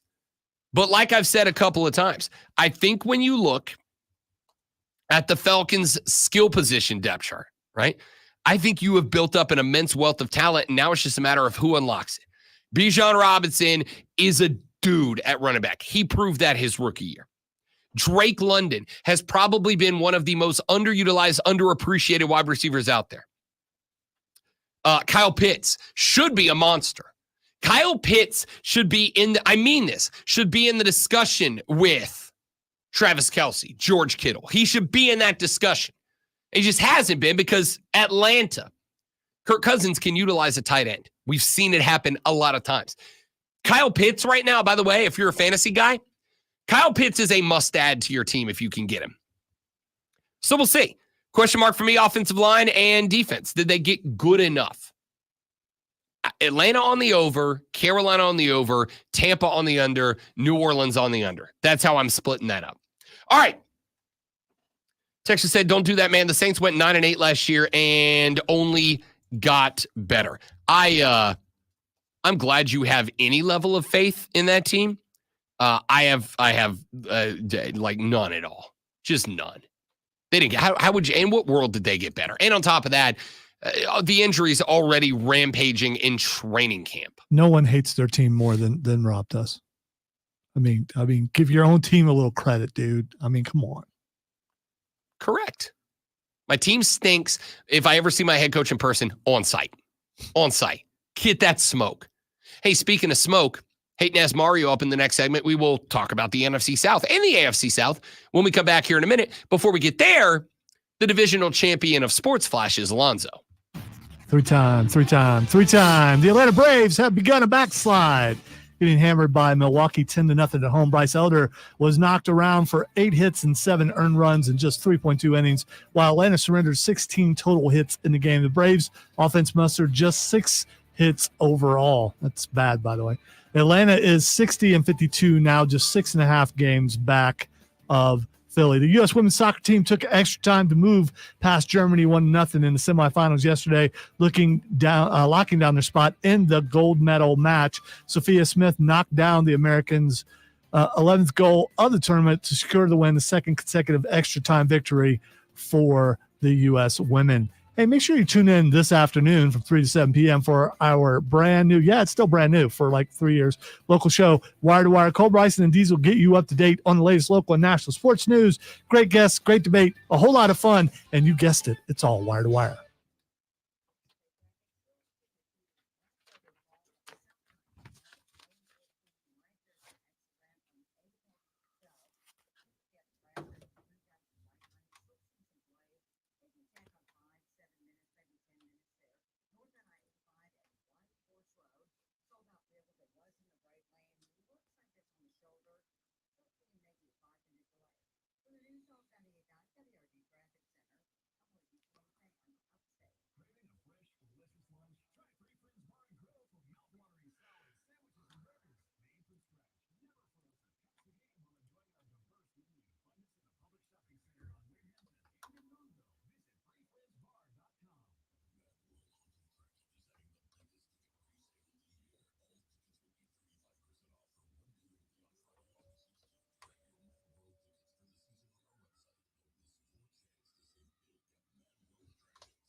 Unique and unlike any other sports talk show, it's BetMGM Tonight, Monday through Friday from 7 to 11, only on The Fan.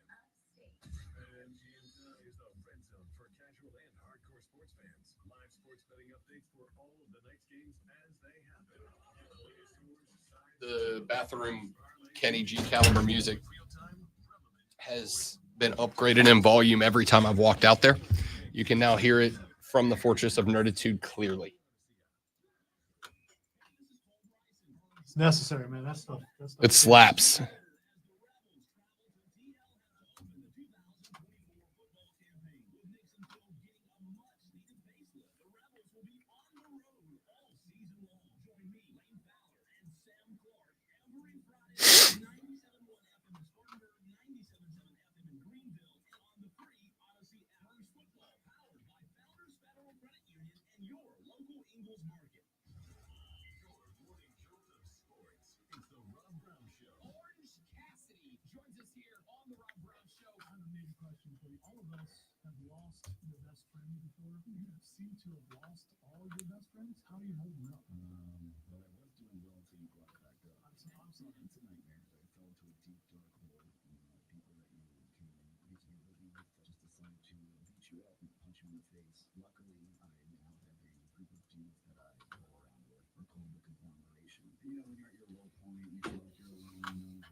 Sup, dog?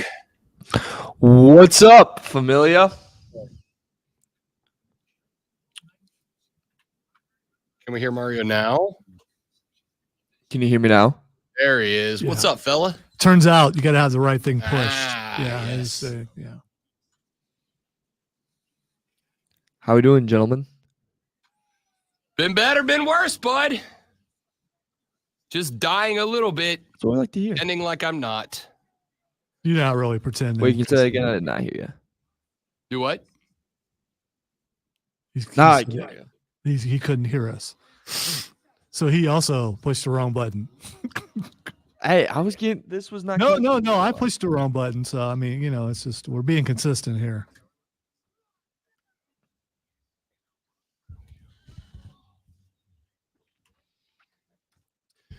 Final hour of the Rob Brown Show goes now. Welcome back, ladies and gentlemen. Rob with the Great One, Lonzo with you. Good night. Okay. All right. We got it. I am the hype. Joining us now on the radio program, he is I don't know, are you executive producer now? Have you earned that title, Hate Ass Mario? Yeah, it's on the resume. Actually, I don't know if it's on the resume. That's not been updated in quite a while. But yeah.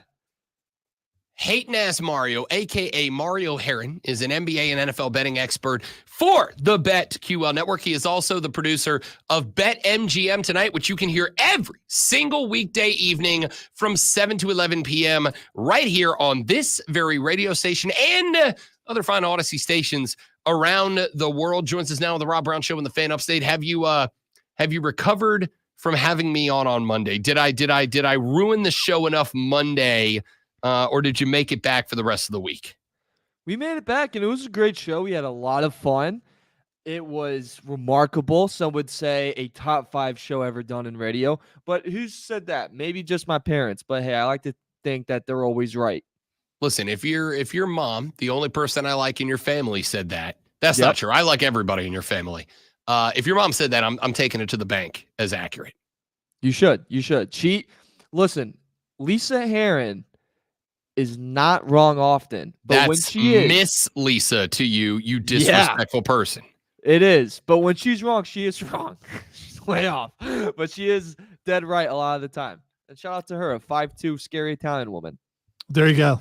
I wonder. I don't know if Rob told you this or not, Mario, but since last we talked to you, we are now the 3-time sports show. Did I mention I literally opened the show Monday? Did you really? Winning the trophy really? on national radio. Good for you. Okay, because I don't know. He doesn't like to talk about himself very much. I don't know if you noticed that. Very humble guy. Yeah, for sure. I wanted to make sure that you knew that, in case if you get a chance to say something positive about Rob. Almost as humble as I am good looking. I don't get trophies. I mean, I do the work, but I get nothing. This year, didn't even get a piece of paper. So wow. Yeah. That's for the record. I told him keep it. He did, but he didn't mean it. I did tell him keep it. He absolutely did not mean it. If I had took it, he'd have been. I'd have paid for it. So it's like, yeah, I'm not doing I that. told him keep it, but I make offers to people one time. If you say no, you say no. I'm not going to beg you. All right. No, he was surprised that it even showed up in the room because he couldn't make it to the award show, and I had it, and I could have kept it at home, but he went poor puppy dog on me, and it actually worked. It usually doesn't. It usually does not, but it worked this time. I didn't know such. Says a lot. No such thing. All right, let's jump in. Quick thoughts on yesterday. 122-87 win over Brazil. We talked about the win for USA basketball that places them in the Olympic semifinals. Mario, my take was this. Number one, I'm shocked how much Steph Curry has been a liability, not an asset in these Olympic Games. Number two, Steve Kerr said this is going to be about matchups more than anything. I like the balance that this team has found with the rotation off the bench into the starting 5 and vice versa. Your thoughts on Olympic basketball getting set for the semifinals? I think it's time to give Kerr a lot more credit than we've honestly given him, because he's had these moments where, like you said, he makes them very matchup based. And when doing that, he's telling the top players, the best players in the world, that get the ball on the respective teams on every single set, on every single play, and every single second they're in the game. And he's telling them, hey, this game you're not going to play. Or in this game, you're going to play 5 minutes. And instead of these guys pouting or these guys not really showing up to play the next game, you see the opposite.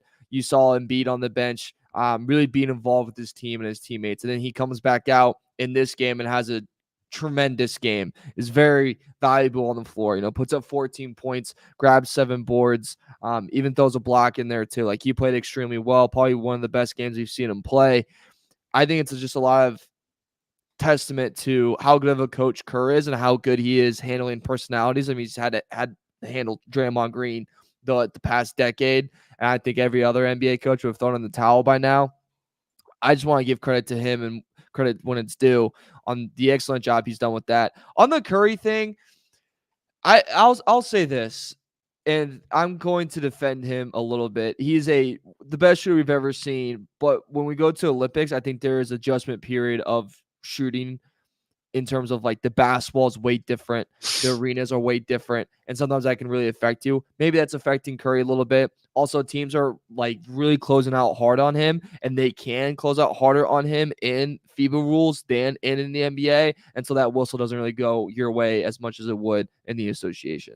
More than fair. Hayden asked Mario Herron joining us here on the Rob Brown Show and the Fan Up. Say, all right, want to talk a little NFC South and AFC South. We have attacked it from 100 different angles today. One of the things we were talking about was over-under win totals on the year. Let's start with the team we cover here in the Carolinas. That, of course, being the Carolina Panthers. Their win total over under 5.5. I have said I am taking the over. I just don't think that there is a way that this team takes any sort of step back. I got it when it was 4.5, now at 5.5. Dave Canales, to me, we have enough evidence between Geno Smith in Seattle and Baker Mayfield in Tampa that he knows how to make quarterbacks better. You added a couple of Pro Bowl caliber guards. You added Deontay Johnson to play wide receiver out of Pittsburgh, what gives you a true wide receiver 1. Also allows you to move Adam Thielen back to the slot, which is his spot. I love the over 5.5. You said to me a while back, you had a bold prediction about the Carolina Panthers. Over under 5.5. Do we like it and why? I do like it. So Dave Canales is victorious everywhere he goes, right? And when he leaves, you notice an very easily drop off. Plus the Panthers this year, 10th easiest schedule. There's no Thursday night football game, so no like kind of short weeks where you kind of put in a bad spot where they can really get wiped out with the lack of talent that they have.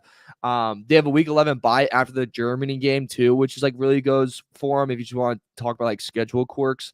Deontay Johnson was a good addition.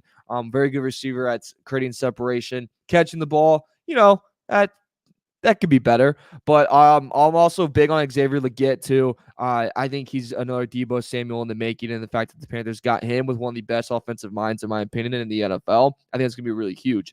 Plus, I don't think it can get any worse for Bryce Young, right? Like last year, that was as worse it could get. You had 2 different head coaches. You have more stability this time. And I mentioned at the top, and I'll mention it again, the difference in Geno Smith and Baker Mayfield that we saw with Dave was insane. I mean, it was a big, big jump. I think we'll see that jump again with Bryce Young.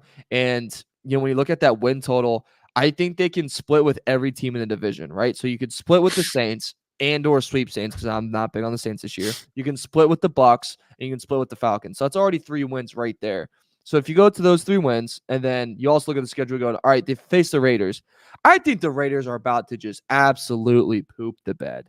I mean, they're complaining that Minshew and AOC both aren't stepping up to be the number 1 QB. I think that could be a win for them. Then you also have Denver. Now that's in Denver, tighter game, but Stidham is QB1 right now. So just keep that in mind. Not a very talented roster either. Giants, besides Malik Neighbors highlights, the Giants are absolutely nothing. I think they can beat the Giants. And then who's to say the weird game where, Rob, on Monday morning you're going, how the hell did that team win? How did that happen? Like the weird NFL game when like a really good team loses to a really bad team. Who's to say that's not them when they face the Cowboys at home? Who's to say that's not them when they face the Eagles in Philly, and Philly maybe just falls apart at the end of the season like they did last year and they get them? Who's to say that maybe they, the Falcons already secured the spot in the playoffs and they play not a lot of their guys in week 18. There's a lot of different ways I think the Panthers can get it. And I think they're able to do it. And maybe even they shock the Chargers week 2. Like, who the hell knows? But I think the win total will definitely go over. I think they can get at least to 6 wins. Same boat as me. A lot of the same reasons as well. What about Tampa Bay? That's an interesting one. Team that won the division last year, but I also think a team that won the division last year more so because the division as a whole sucked than it was because anything stood out about them. They lose Dave Canales, who is now in Carolina. So there's questions about Baker Mayfield getting his contract but taking a step back. Really good wide receiver core. Question about their ability to run the football consistently. I am down on the Tampa Bay Buccaneers this year. I am down as well. I'm not big on the Buccaneers, and Canales leaving.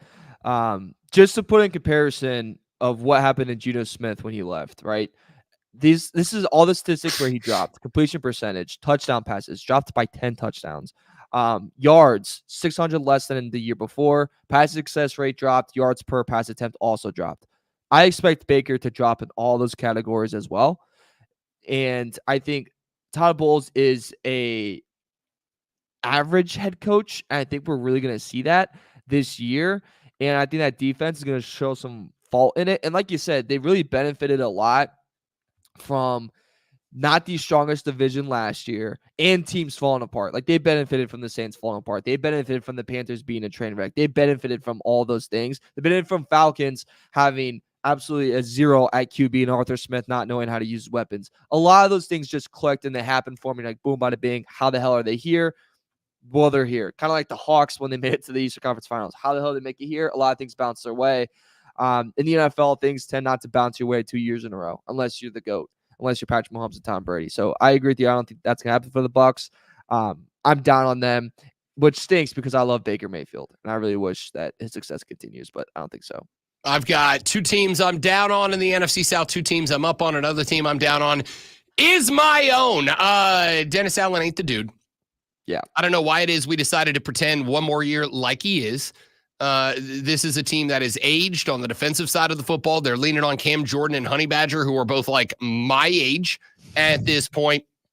I just think this team is going to be bad. I think at this point, I've just, as a fan, mentally accepted that the New Orleans Saints hard reboot is here. It's time. It's official.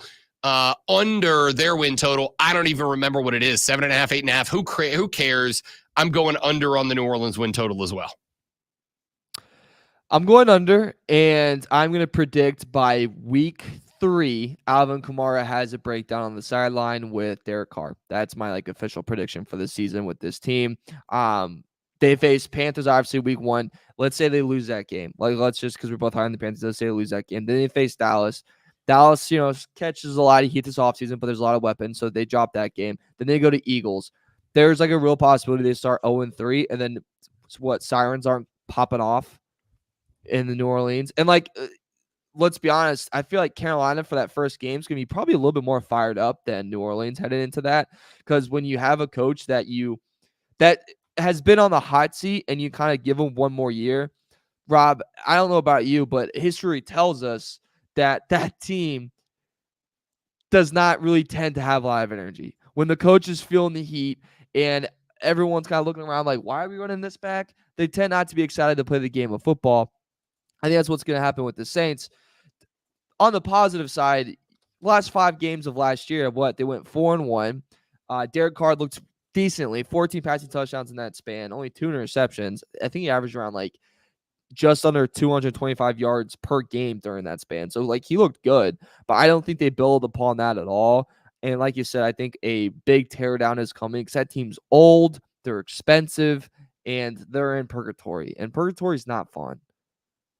No, I hate it. It's not enjoyable at all. And then finally, we wrap up the Atlanta Falcons. Kirk Cousins comes over. He is 75 years old in quarterback years, coming off of an Achilles, which, if you're 23 and coming off the Achilles, I trust a little bit more. The thing that I think has to be brought up is an Achilles injury is not an injury you can do anything about, right? You can't strengthen that. There's no gym machine that you can go jump on and buff the Achilles up. It's just a tendon. It either stays connected or it doesn't. They go with Michael Penix Jr. and sacrifice getting a first-round defensive draft pick in that spot. I don't care. I think this team is underappreciated. I think Bijan Robinson, Drake London, Kyle Pitts have the opportunity to be one of the best wide receiver, running back, tight end trios in football. And it really just comes down to, can Kirk Cousins stay healthy long enough to allow Michael Penix Jr. to get comfortable if he's called upon, or can Kirk finish it the way he was playing with Minnesota before the Achilles popped on him? I like Atlanta's over total this year. I like their over as well. I think Kirk Cousins, I think he's going to be suitable because I think just Kirk Cousins has proved overall in his career, if he has the best weapons, if he has good weapons around him, he will perform and he'll get the ball to him. And he has every weapon at his disposal. I mean, Drake London's a hell of a player. Kyle Pitts is a hell of a player. Bijan Robinson's a hell of a player. It's just everyone's forgot the key to unlock them. And just if Raheem Morris finds the key to just unlock one of those, they can go over the win total. And their schedule, I mean, my Lord, they have the easiest schedule in the NFL according to Sharp Analytics. And if you look at like the chart for it, it is like they got some room between them and the Chargers. I mean, some absolute room. So I think they can do that.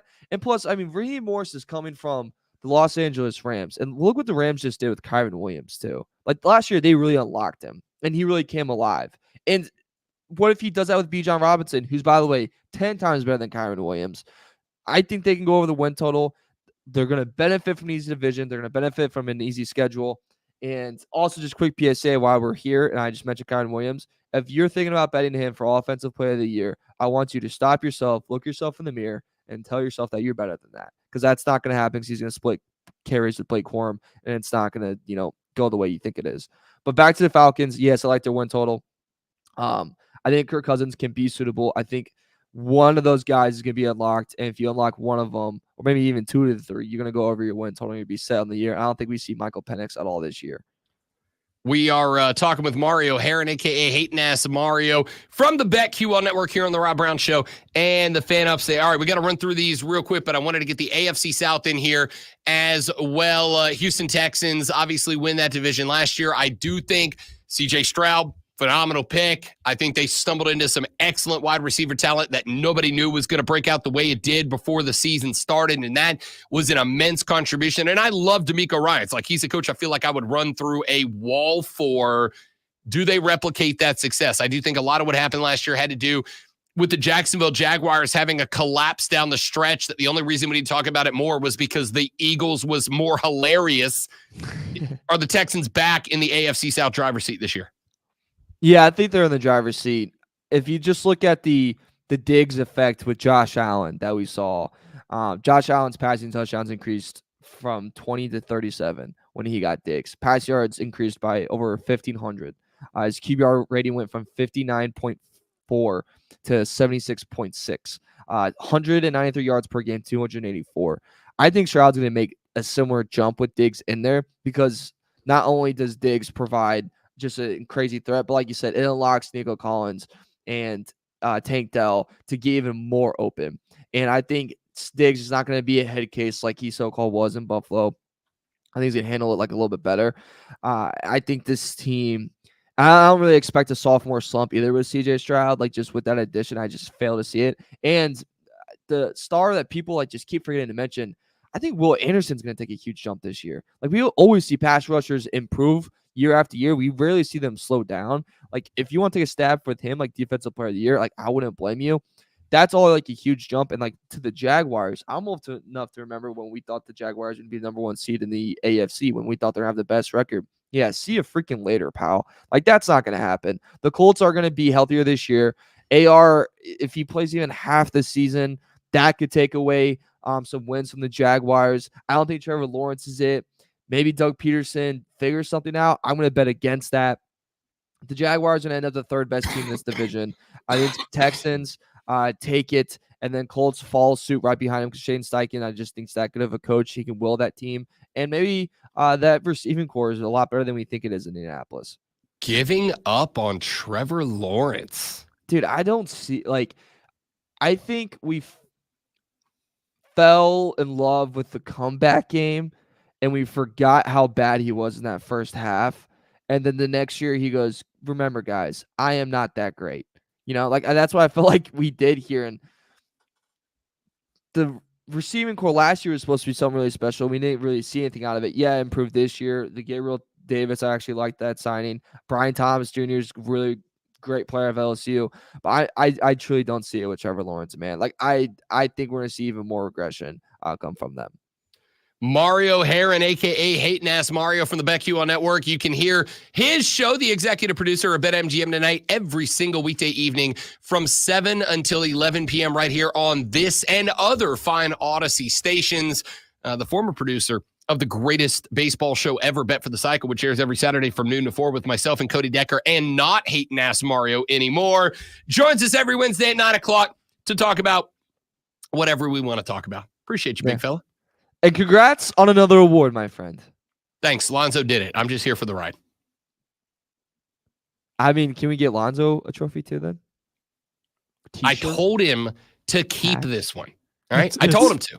I think he said keep this one. Get a hat, Lonzo. Well, no, we're going to get championship belts. We're getting tag team championships. We keep saying we're going to get it. That's you wanted to get singles, but I wanted tag team because that's what I think we are. I wanted us each to have a single. You guys are a good tag team, yeah. See you next week, bud. See you guys. Hating Ass Mario from the BetQL Network joining us here every Wednesday at 9 a.m. on the Rob Brown Show on the Fan Upstate. We're back after this. Stick around. Don't go anywhere. Not world. All right, bud. We got to run. Appreciate you, fella. See you. See you, buddy. Guys.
take a look at some of the NFC South. And for those of you that have texted, Rob, why are you doing best bets? The answer is because to me, that's how you really put out there what you think a season looks like, right? I mean, it's just a different way of making your preseason prognostication. So let's continue over in the AFC.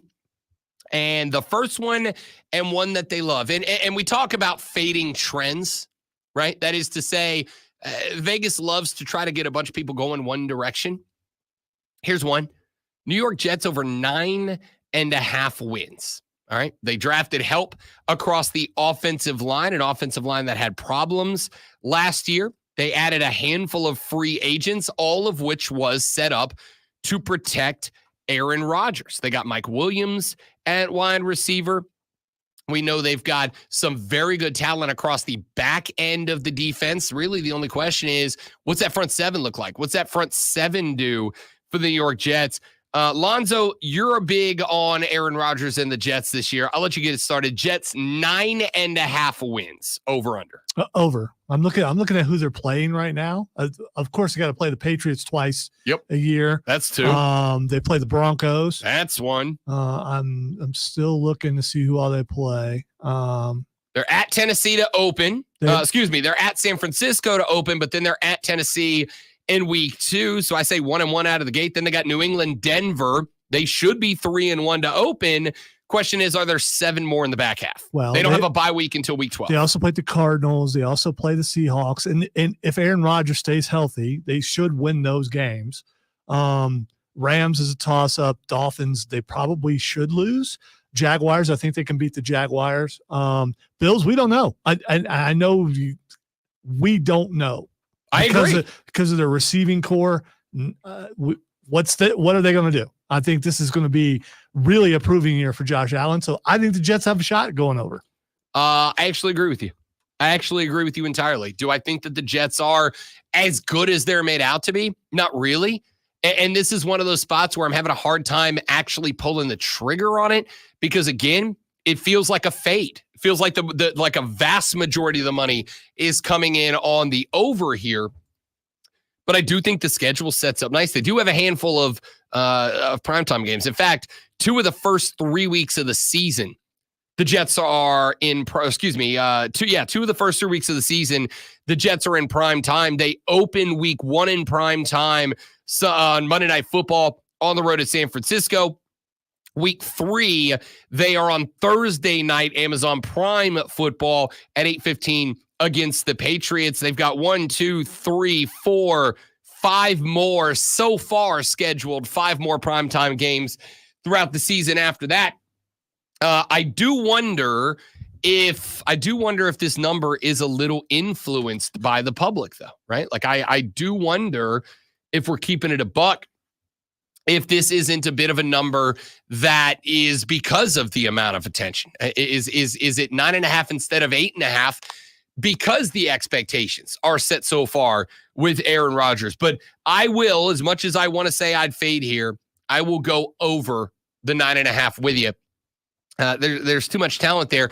The biggest question for me, Robert Saleh, a dude that, and I mean this, to me, he and Sean Payton have had probably the biggest swing in terms of the public opinion of a head coach. Robert Saleh, when he got brought to New York, I think was looked at as like the next guy, the next HC that was going to be a dude. And I'm not saying this is the case, and it may not even be his fault. It may be more of an Aaron Rodgers thing. But does this not kind of feel like almost a hot seat year for Robert Saleh? Like if the Jets win 7 games this year, 8 games this year, it feels to me like he will take all of the heat regardless of what happens on the field. And maybe that's fair, maybe it's not, but it does feel like a year where he's taking criticism. Oh, for sure, especially in that market, because it will be, you had Aaron Rodgers and you still couldn't win. Pittsburgh, over under 8.5 wins this year. I'm going to take the over for 2 reasons. Number 1, I think a lot of people, and this is a hill I don't know why I've been so willing to die on, but I have. I think number 1, everybody's putting what happened in Denver on Russell Wilson. I think it was on Sean Payton and the organization. Number 2, I will bet against Mike Tomlin having a winning year when Mike Tomlin doesn't have a winning year. That has not happened yet. I think those two things combined, I'm going the over for the Steelers. I think they get to 9. All right. I wish I could go conditional here. I would say it is hard to go against Tomlin because he's never had a losing season. So I want to say over, but then I'm worried because if Russell Wilson starts, he will have his first losing season. But I don't think he's going to. So I'm going to go over. I still don't believe Russell Wilson will be your quarterback for the Steelers, not even midway through. And if camp is going the way a lot of people are saying, Justin Fields looks better. So we'll see. Justin Fields probably, if he does have a fair shot, will win this job. I mean, it's Mike Tomlin. He's going to have a fair shot. I just think that the stink of the Broncos as an organization clouded over Russ Wilson. Again, go back to his number 2 before he left Seattle. They were good. They were good. You telling me he just suddenly hit a wall? No. That organization as a whole is inept, and Sean Payton is 3 seasons past his prime. Oh, don't get me wrong. I hate Denver. But, I mean, I'm all for – but I think I believe that Russell Wilson has been overhyped, and I think he's proven that. You got him away from Seattle, and what has he done? One more AFC best bet before we get to the final segment of the show. They like the Baltimore Ravens under 10.5 wins. The write-up. Are we sure Derrick Henry is a massive upgrade for that backfield? How much do we think he has left in the tank? So much pressure, I think, after the disappointment and losing to the Chiefs on your home field. Is the non-divisional schedule. You get the Chiefs, Bills, Cowboys, and Eagles. I'm absolutely going over Baltimore 10.5 wins. I think this team wins 12-13 this year. Yes, the answer is yes. He is a massive upgrade. I love what they did with the Gus Bus last year. It wasn't until the playoffs that this team collapsed. And even then, I got to think the lesson got learned. If you have King Henry in the backfield, you feed the beast. Baltimore is absolutely going over 10.5. This is one of my easiest over-under bets in the league. All right. They have a brutal schedule that they have to deal with. He is supposedly the number 1 quarterback as voted on by people and all that kind of stuff. I don't think they get over 10. I think they get 10. I don't think they get over 10. I mean, again, so let's. So you said it was 10.5. So that got to get to 11. So that would be under. So I'm going under. Let's say they lose to Kansas City in primetime on Thursday, September 5th to open the season. Let's go ahead and say that. Let's say they lose on the road at Kansas City in week 1. Because Kansas City might have some motivation in that game. They might. Can they beat Las Vegas? Yes. Yes. Can they beat Dallas? Yes. Probably. Yes. Can they beat Buffalo? Yeah. And I'm a Bills guy. Yeah, they can. Mm-hmm. Can they beat Cincinnati? Yeah, they can beat Cincinnati. I don't know. Not saying will, saying can. I don't know. Can they beat the Commanders? Yes. The Tampa Bay Buccaneers? Yes. The Cleveland Browns? Yes. The Denver Broncos by 1,000. The Cincinnati Bengals? Yes. The Pittsburgh Steelers? Yes. Like, who are the guaranteed losses here? I think you're giving the division games, you're acting like they're gimmies and they're not. I mean, how did they do in their division last year? For the record, I didn't say will, I said can, but I'm asking you, if I asked you for the 7 losses up and down the schedule, I will give you the Chiefs. Hell, I'll let you have Dallas because it's at Dallas. Where are 5 more losses on this schedule? I don't see them. They're at least splitting with the Bengals. And I think Cleveland can get them too. Oh, I don't think Cleveland can get them. Yeah, I think Cleveland's taking a big step back this year. We'll see. Maybe so, but that doesn't mean they can't. There's still hatred between those two teams, and always will be. Yeah, I think they can win 10. I'm going under. I'm not saying they're going to be bad. Let's see. Joey B said, Derrick Henry doesn't need to be Tennessee Derrick Henry. Defenses can't stack the box like they could when he was with the Titans because Lamar will carve them up with legs and arm. Henry will feast. Bingo. That's exactly it. It's not that Derrick Henry has to be a dump truck through the line like he did at Tennessee. It's that if he does even show it, Lamar eats. We'll do a few more of these when we come back and wrap it up on the Rob Brown Show in the Fan Upstate.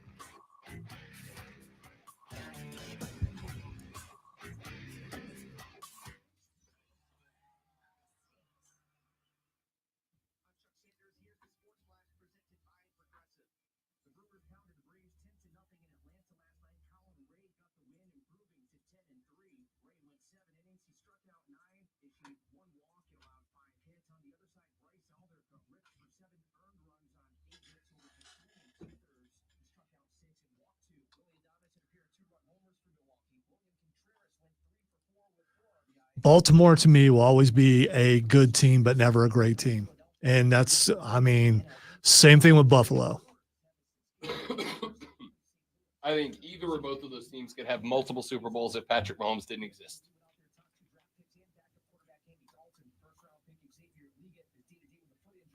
See, I don't know. I don't think Baltimore beat San Francisco last year.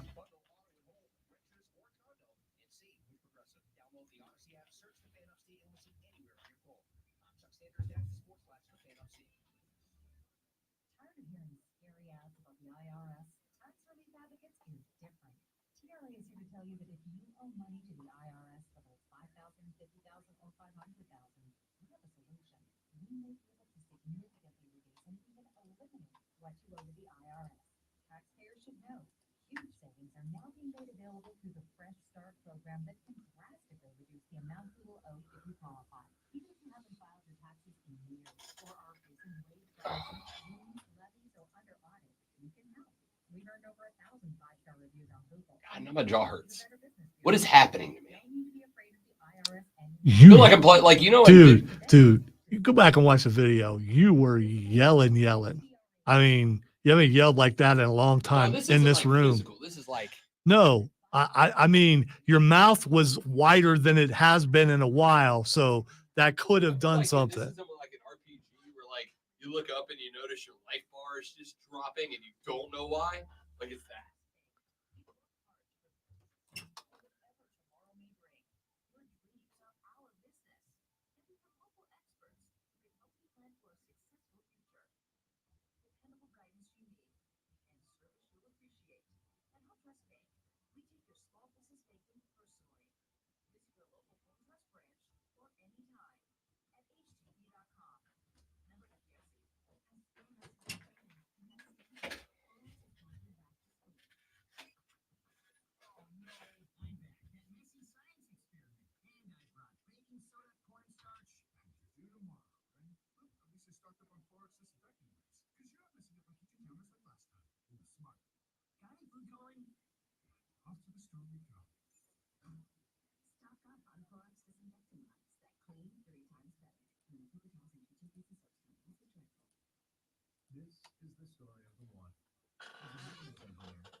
There you go. There's your sport. Handball! Yeah, watch the ending of this. Apparently, there was a combo French collapse in How's that? German So history. he just basically tackled Mario right there. What is going on? Mario. Also, I really like both of these uniforms. Good uni matchup.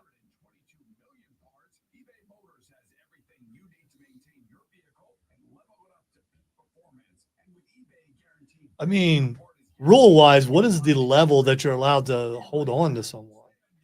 Is that Sean Spears in goal? I mean, I don't have my glasses on. Things are a little bit, out of focus, but I don't see a chair. Defensive Maybe it's not players him. can use their torso to obstruct an opponent with or without the ball, but they are not allowed to use their arms or legs to push, hold, trip, or hit. However, some say that defensive players can tackle opponents and that the timing of the tackle depends on the ball's movement. For example, one defensive player might position themselves so that they can face an opponent with the right foot and right hand if the opponent is left-handed, and their left foot and left hand with the right That hand dude- to allow the defensive player to reach the opponent's hand with the Dude was hanging on that guy.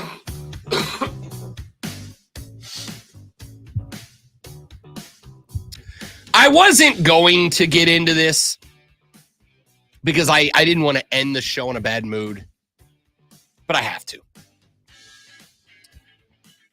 I am now relatively sure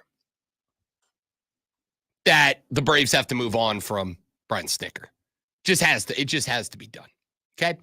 And the reason why is the decision making is bleep poor right now. If I'm keeping it a buck, it's just awful decision making right now. Last night, the Braves were playing the Milwaukee Brewers. Last night, at the end of the game, a game in which Bryce Elder continues to be trotted out for reasons that I cannot explain. I mean, a lot of you are going to hit me with, well, it's the injuries, Rob. Reynaldo Lopez is now on the IL 15-day DL, retroactive to last Friday, due to what is being called forearm inflammation.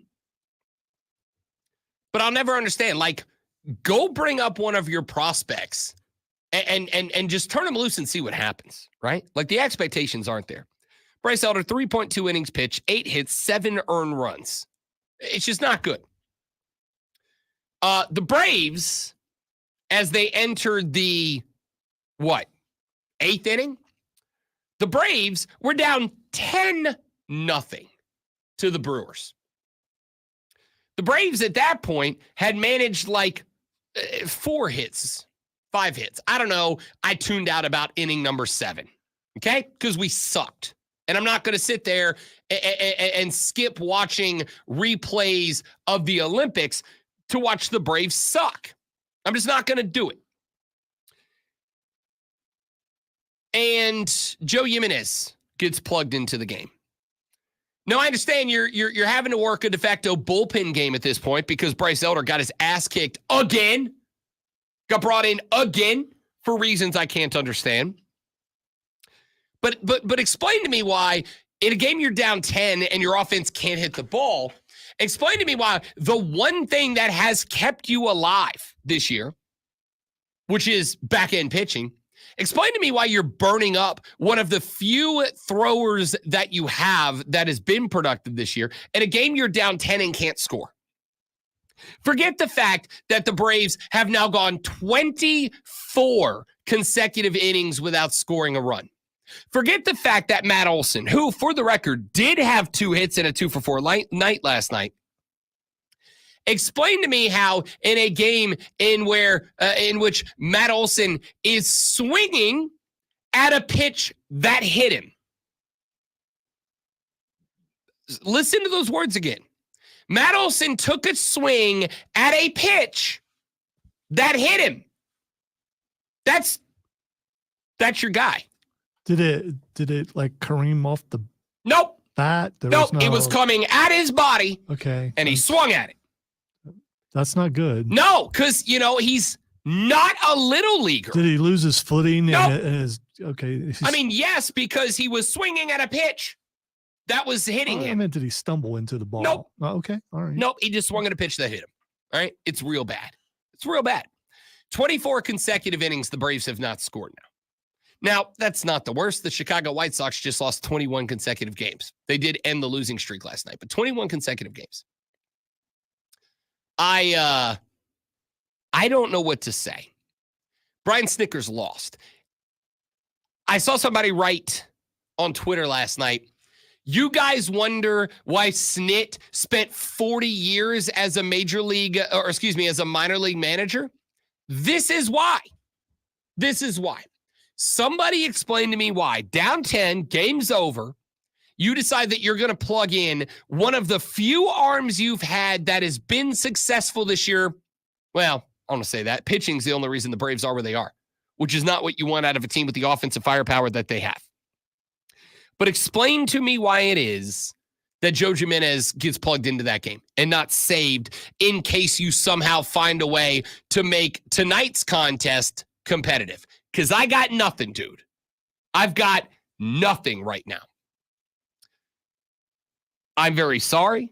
Eddie Rosario, 0 for 3 last night, shouldn't be playing. All right? It was a nice feel-good story when Eddie Rosario got picked up after getting DFA'd by the Washington Nationals. He got DFA'd, picked up, plugged in Atlanta. And remember, Eddie Rosario was part of the team that won the World Series 3 years ago. But Rosario gets picked up, plugged into the lineup. He did go yard in his first game back, but he has been inept since that spot. Yet he's still playing. I don't know why. The Braves outfield right now, which last night consisted of Soler, Rosario, and Kelenic. The outfield is ranked 30th in baseball in offensive production and is 30th by a mile. It's not like 30th in like one more good game and they'll jump up to 27th, 28th, 24th, whatever. No. 5 good games, and maybe they can like get close to 29th. Yet nothing is changing right now. I got a lineup full of dudes that have top flight power that are doing nothing. And the Braves are trotting out the same lineup and doing the same things night after night after night. And Brian Snitker is not only doing nothing, but again, if you watched any of that game last night, they showed Snit 2 or 3 times on the bench. And 2 or 3 times on the bench, Snitker, I swear to you, suffers from like mild narcolepsy. Because they showed the dude on the bench and he's just like looking around, just staring around. And I do not get it. I don't get for a while there, I was one of those losers that was going, oh, it's because Major League Baseball deadened the ball, right? They nerfed the ball a little bit. They took a little juice, a little spring out of the ball. No, we just can't hit it. I mean, it doesn't matter if it doesn't matter if the baseball was made out of rubber. If you don't hit the ball, it ain't going anywhere. And Brian Snitker is just lost at this point. Like I know that I am being a fan right now. I know I am being emotional right now. But man, this team should not suck this bad. Oh, Rob, they're 8 games over 500. Yeah, that's fine. That's great. Rob, they're 6.5 back. Yeah, that's because the Phillies have, for no reason at all, completely regressed to the mean. But with this much in the lineup, the fact that the Braves have stalled out entirely and are doing nothing to fix it is beyond frustrating. I do not understand why or how at this point. And then you make mistakes like taking one of the best relievers and closers in baseball and you're throwing them out there on the bump to burn up a few pitches when you're down 10-0. Literally do anything else. Put Austin Riley on the bump last night. It's a joke. And I'm at the point Snit's got to go. Rob Brown Show presents Twitter. Let me fight through this cough and fit. All right, time to ask Rob what is Xing today, and he will wow us with his knowledge of said Xing. The first thing that is Xing is The Undertaker.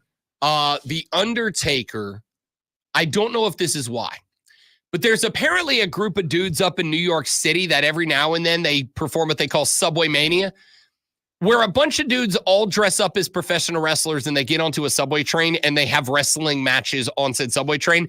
And one of the dudes that showed up is dressed like The Undertaker, and he looks pretty freaking cool. All right, that's not why, but that sounds awesome. It really does.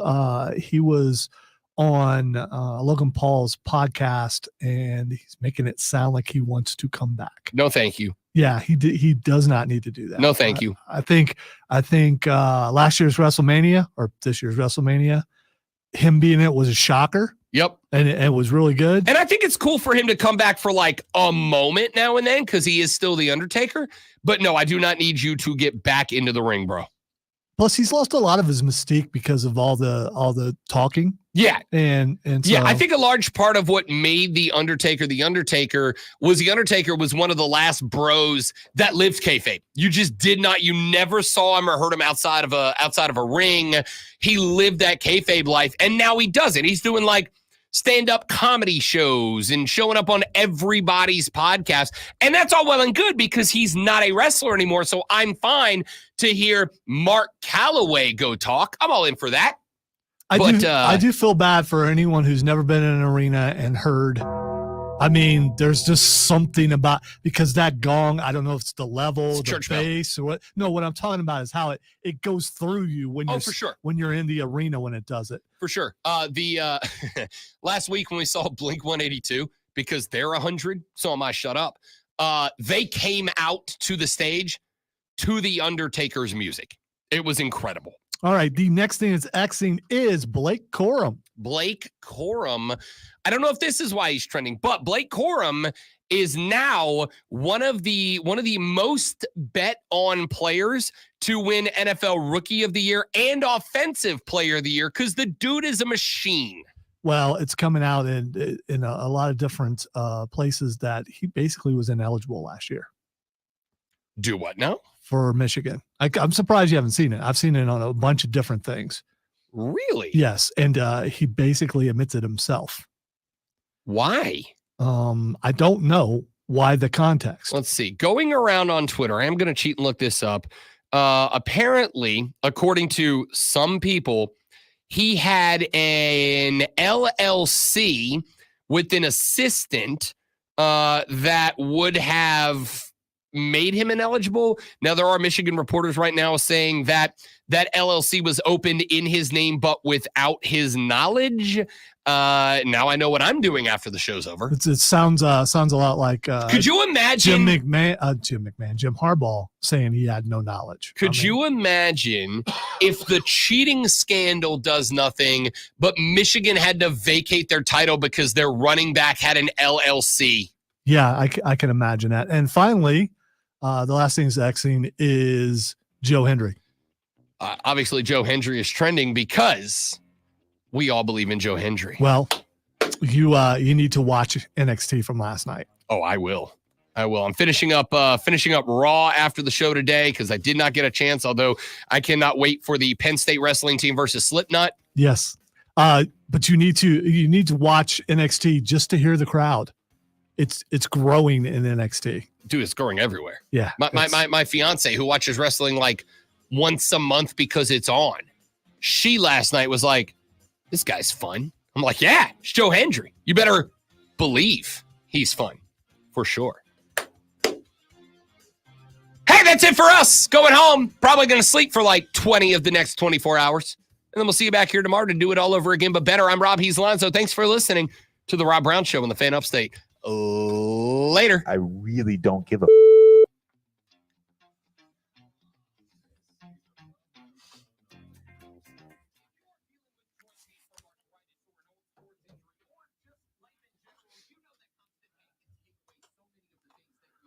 They also announced who was going to be on NXT for the first couple of shows on CW.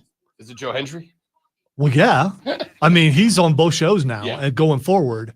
But no, it's Randy. He posted on Twitter, I like it here, and I may stay around a little while. Yeah, he says that in an interview afterwards.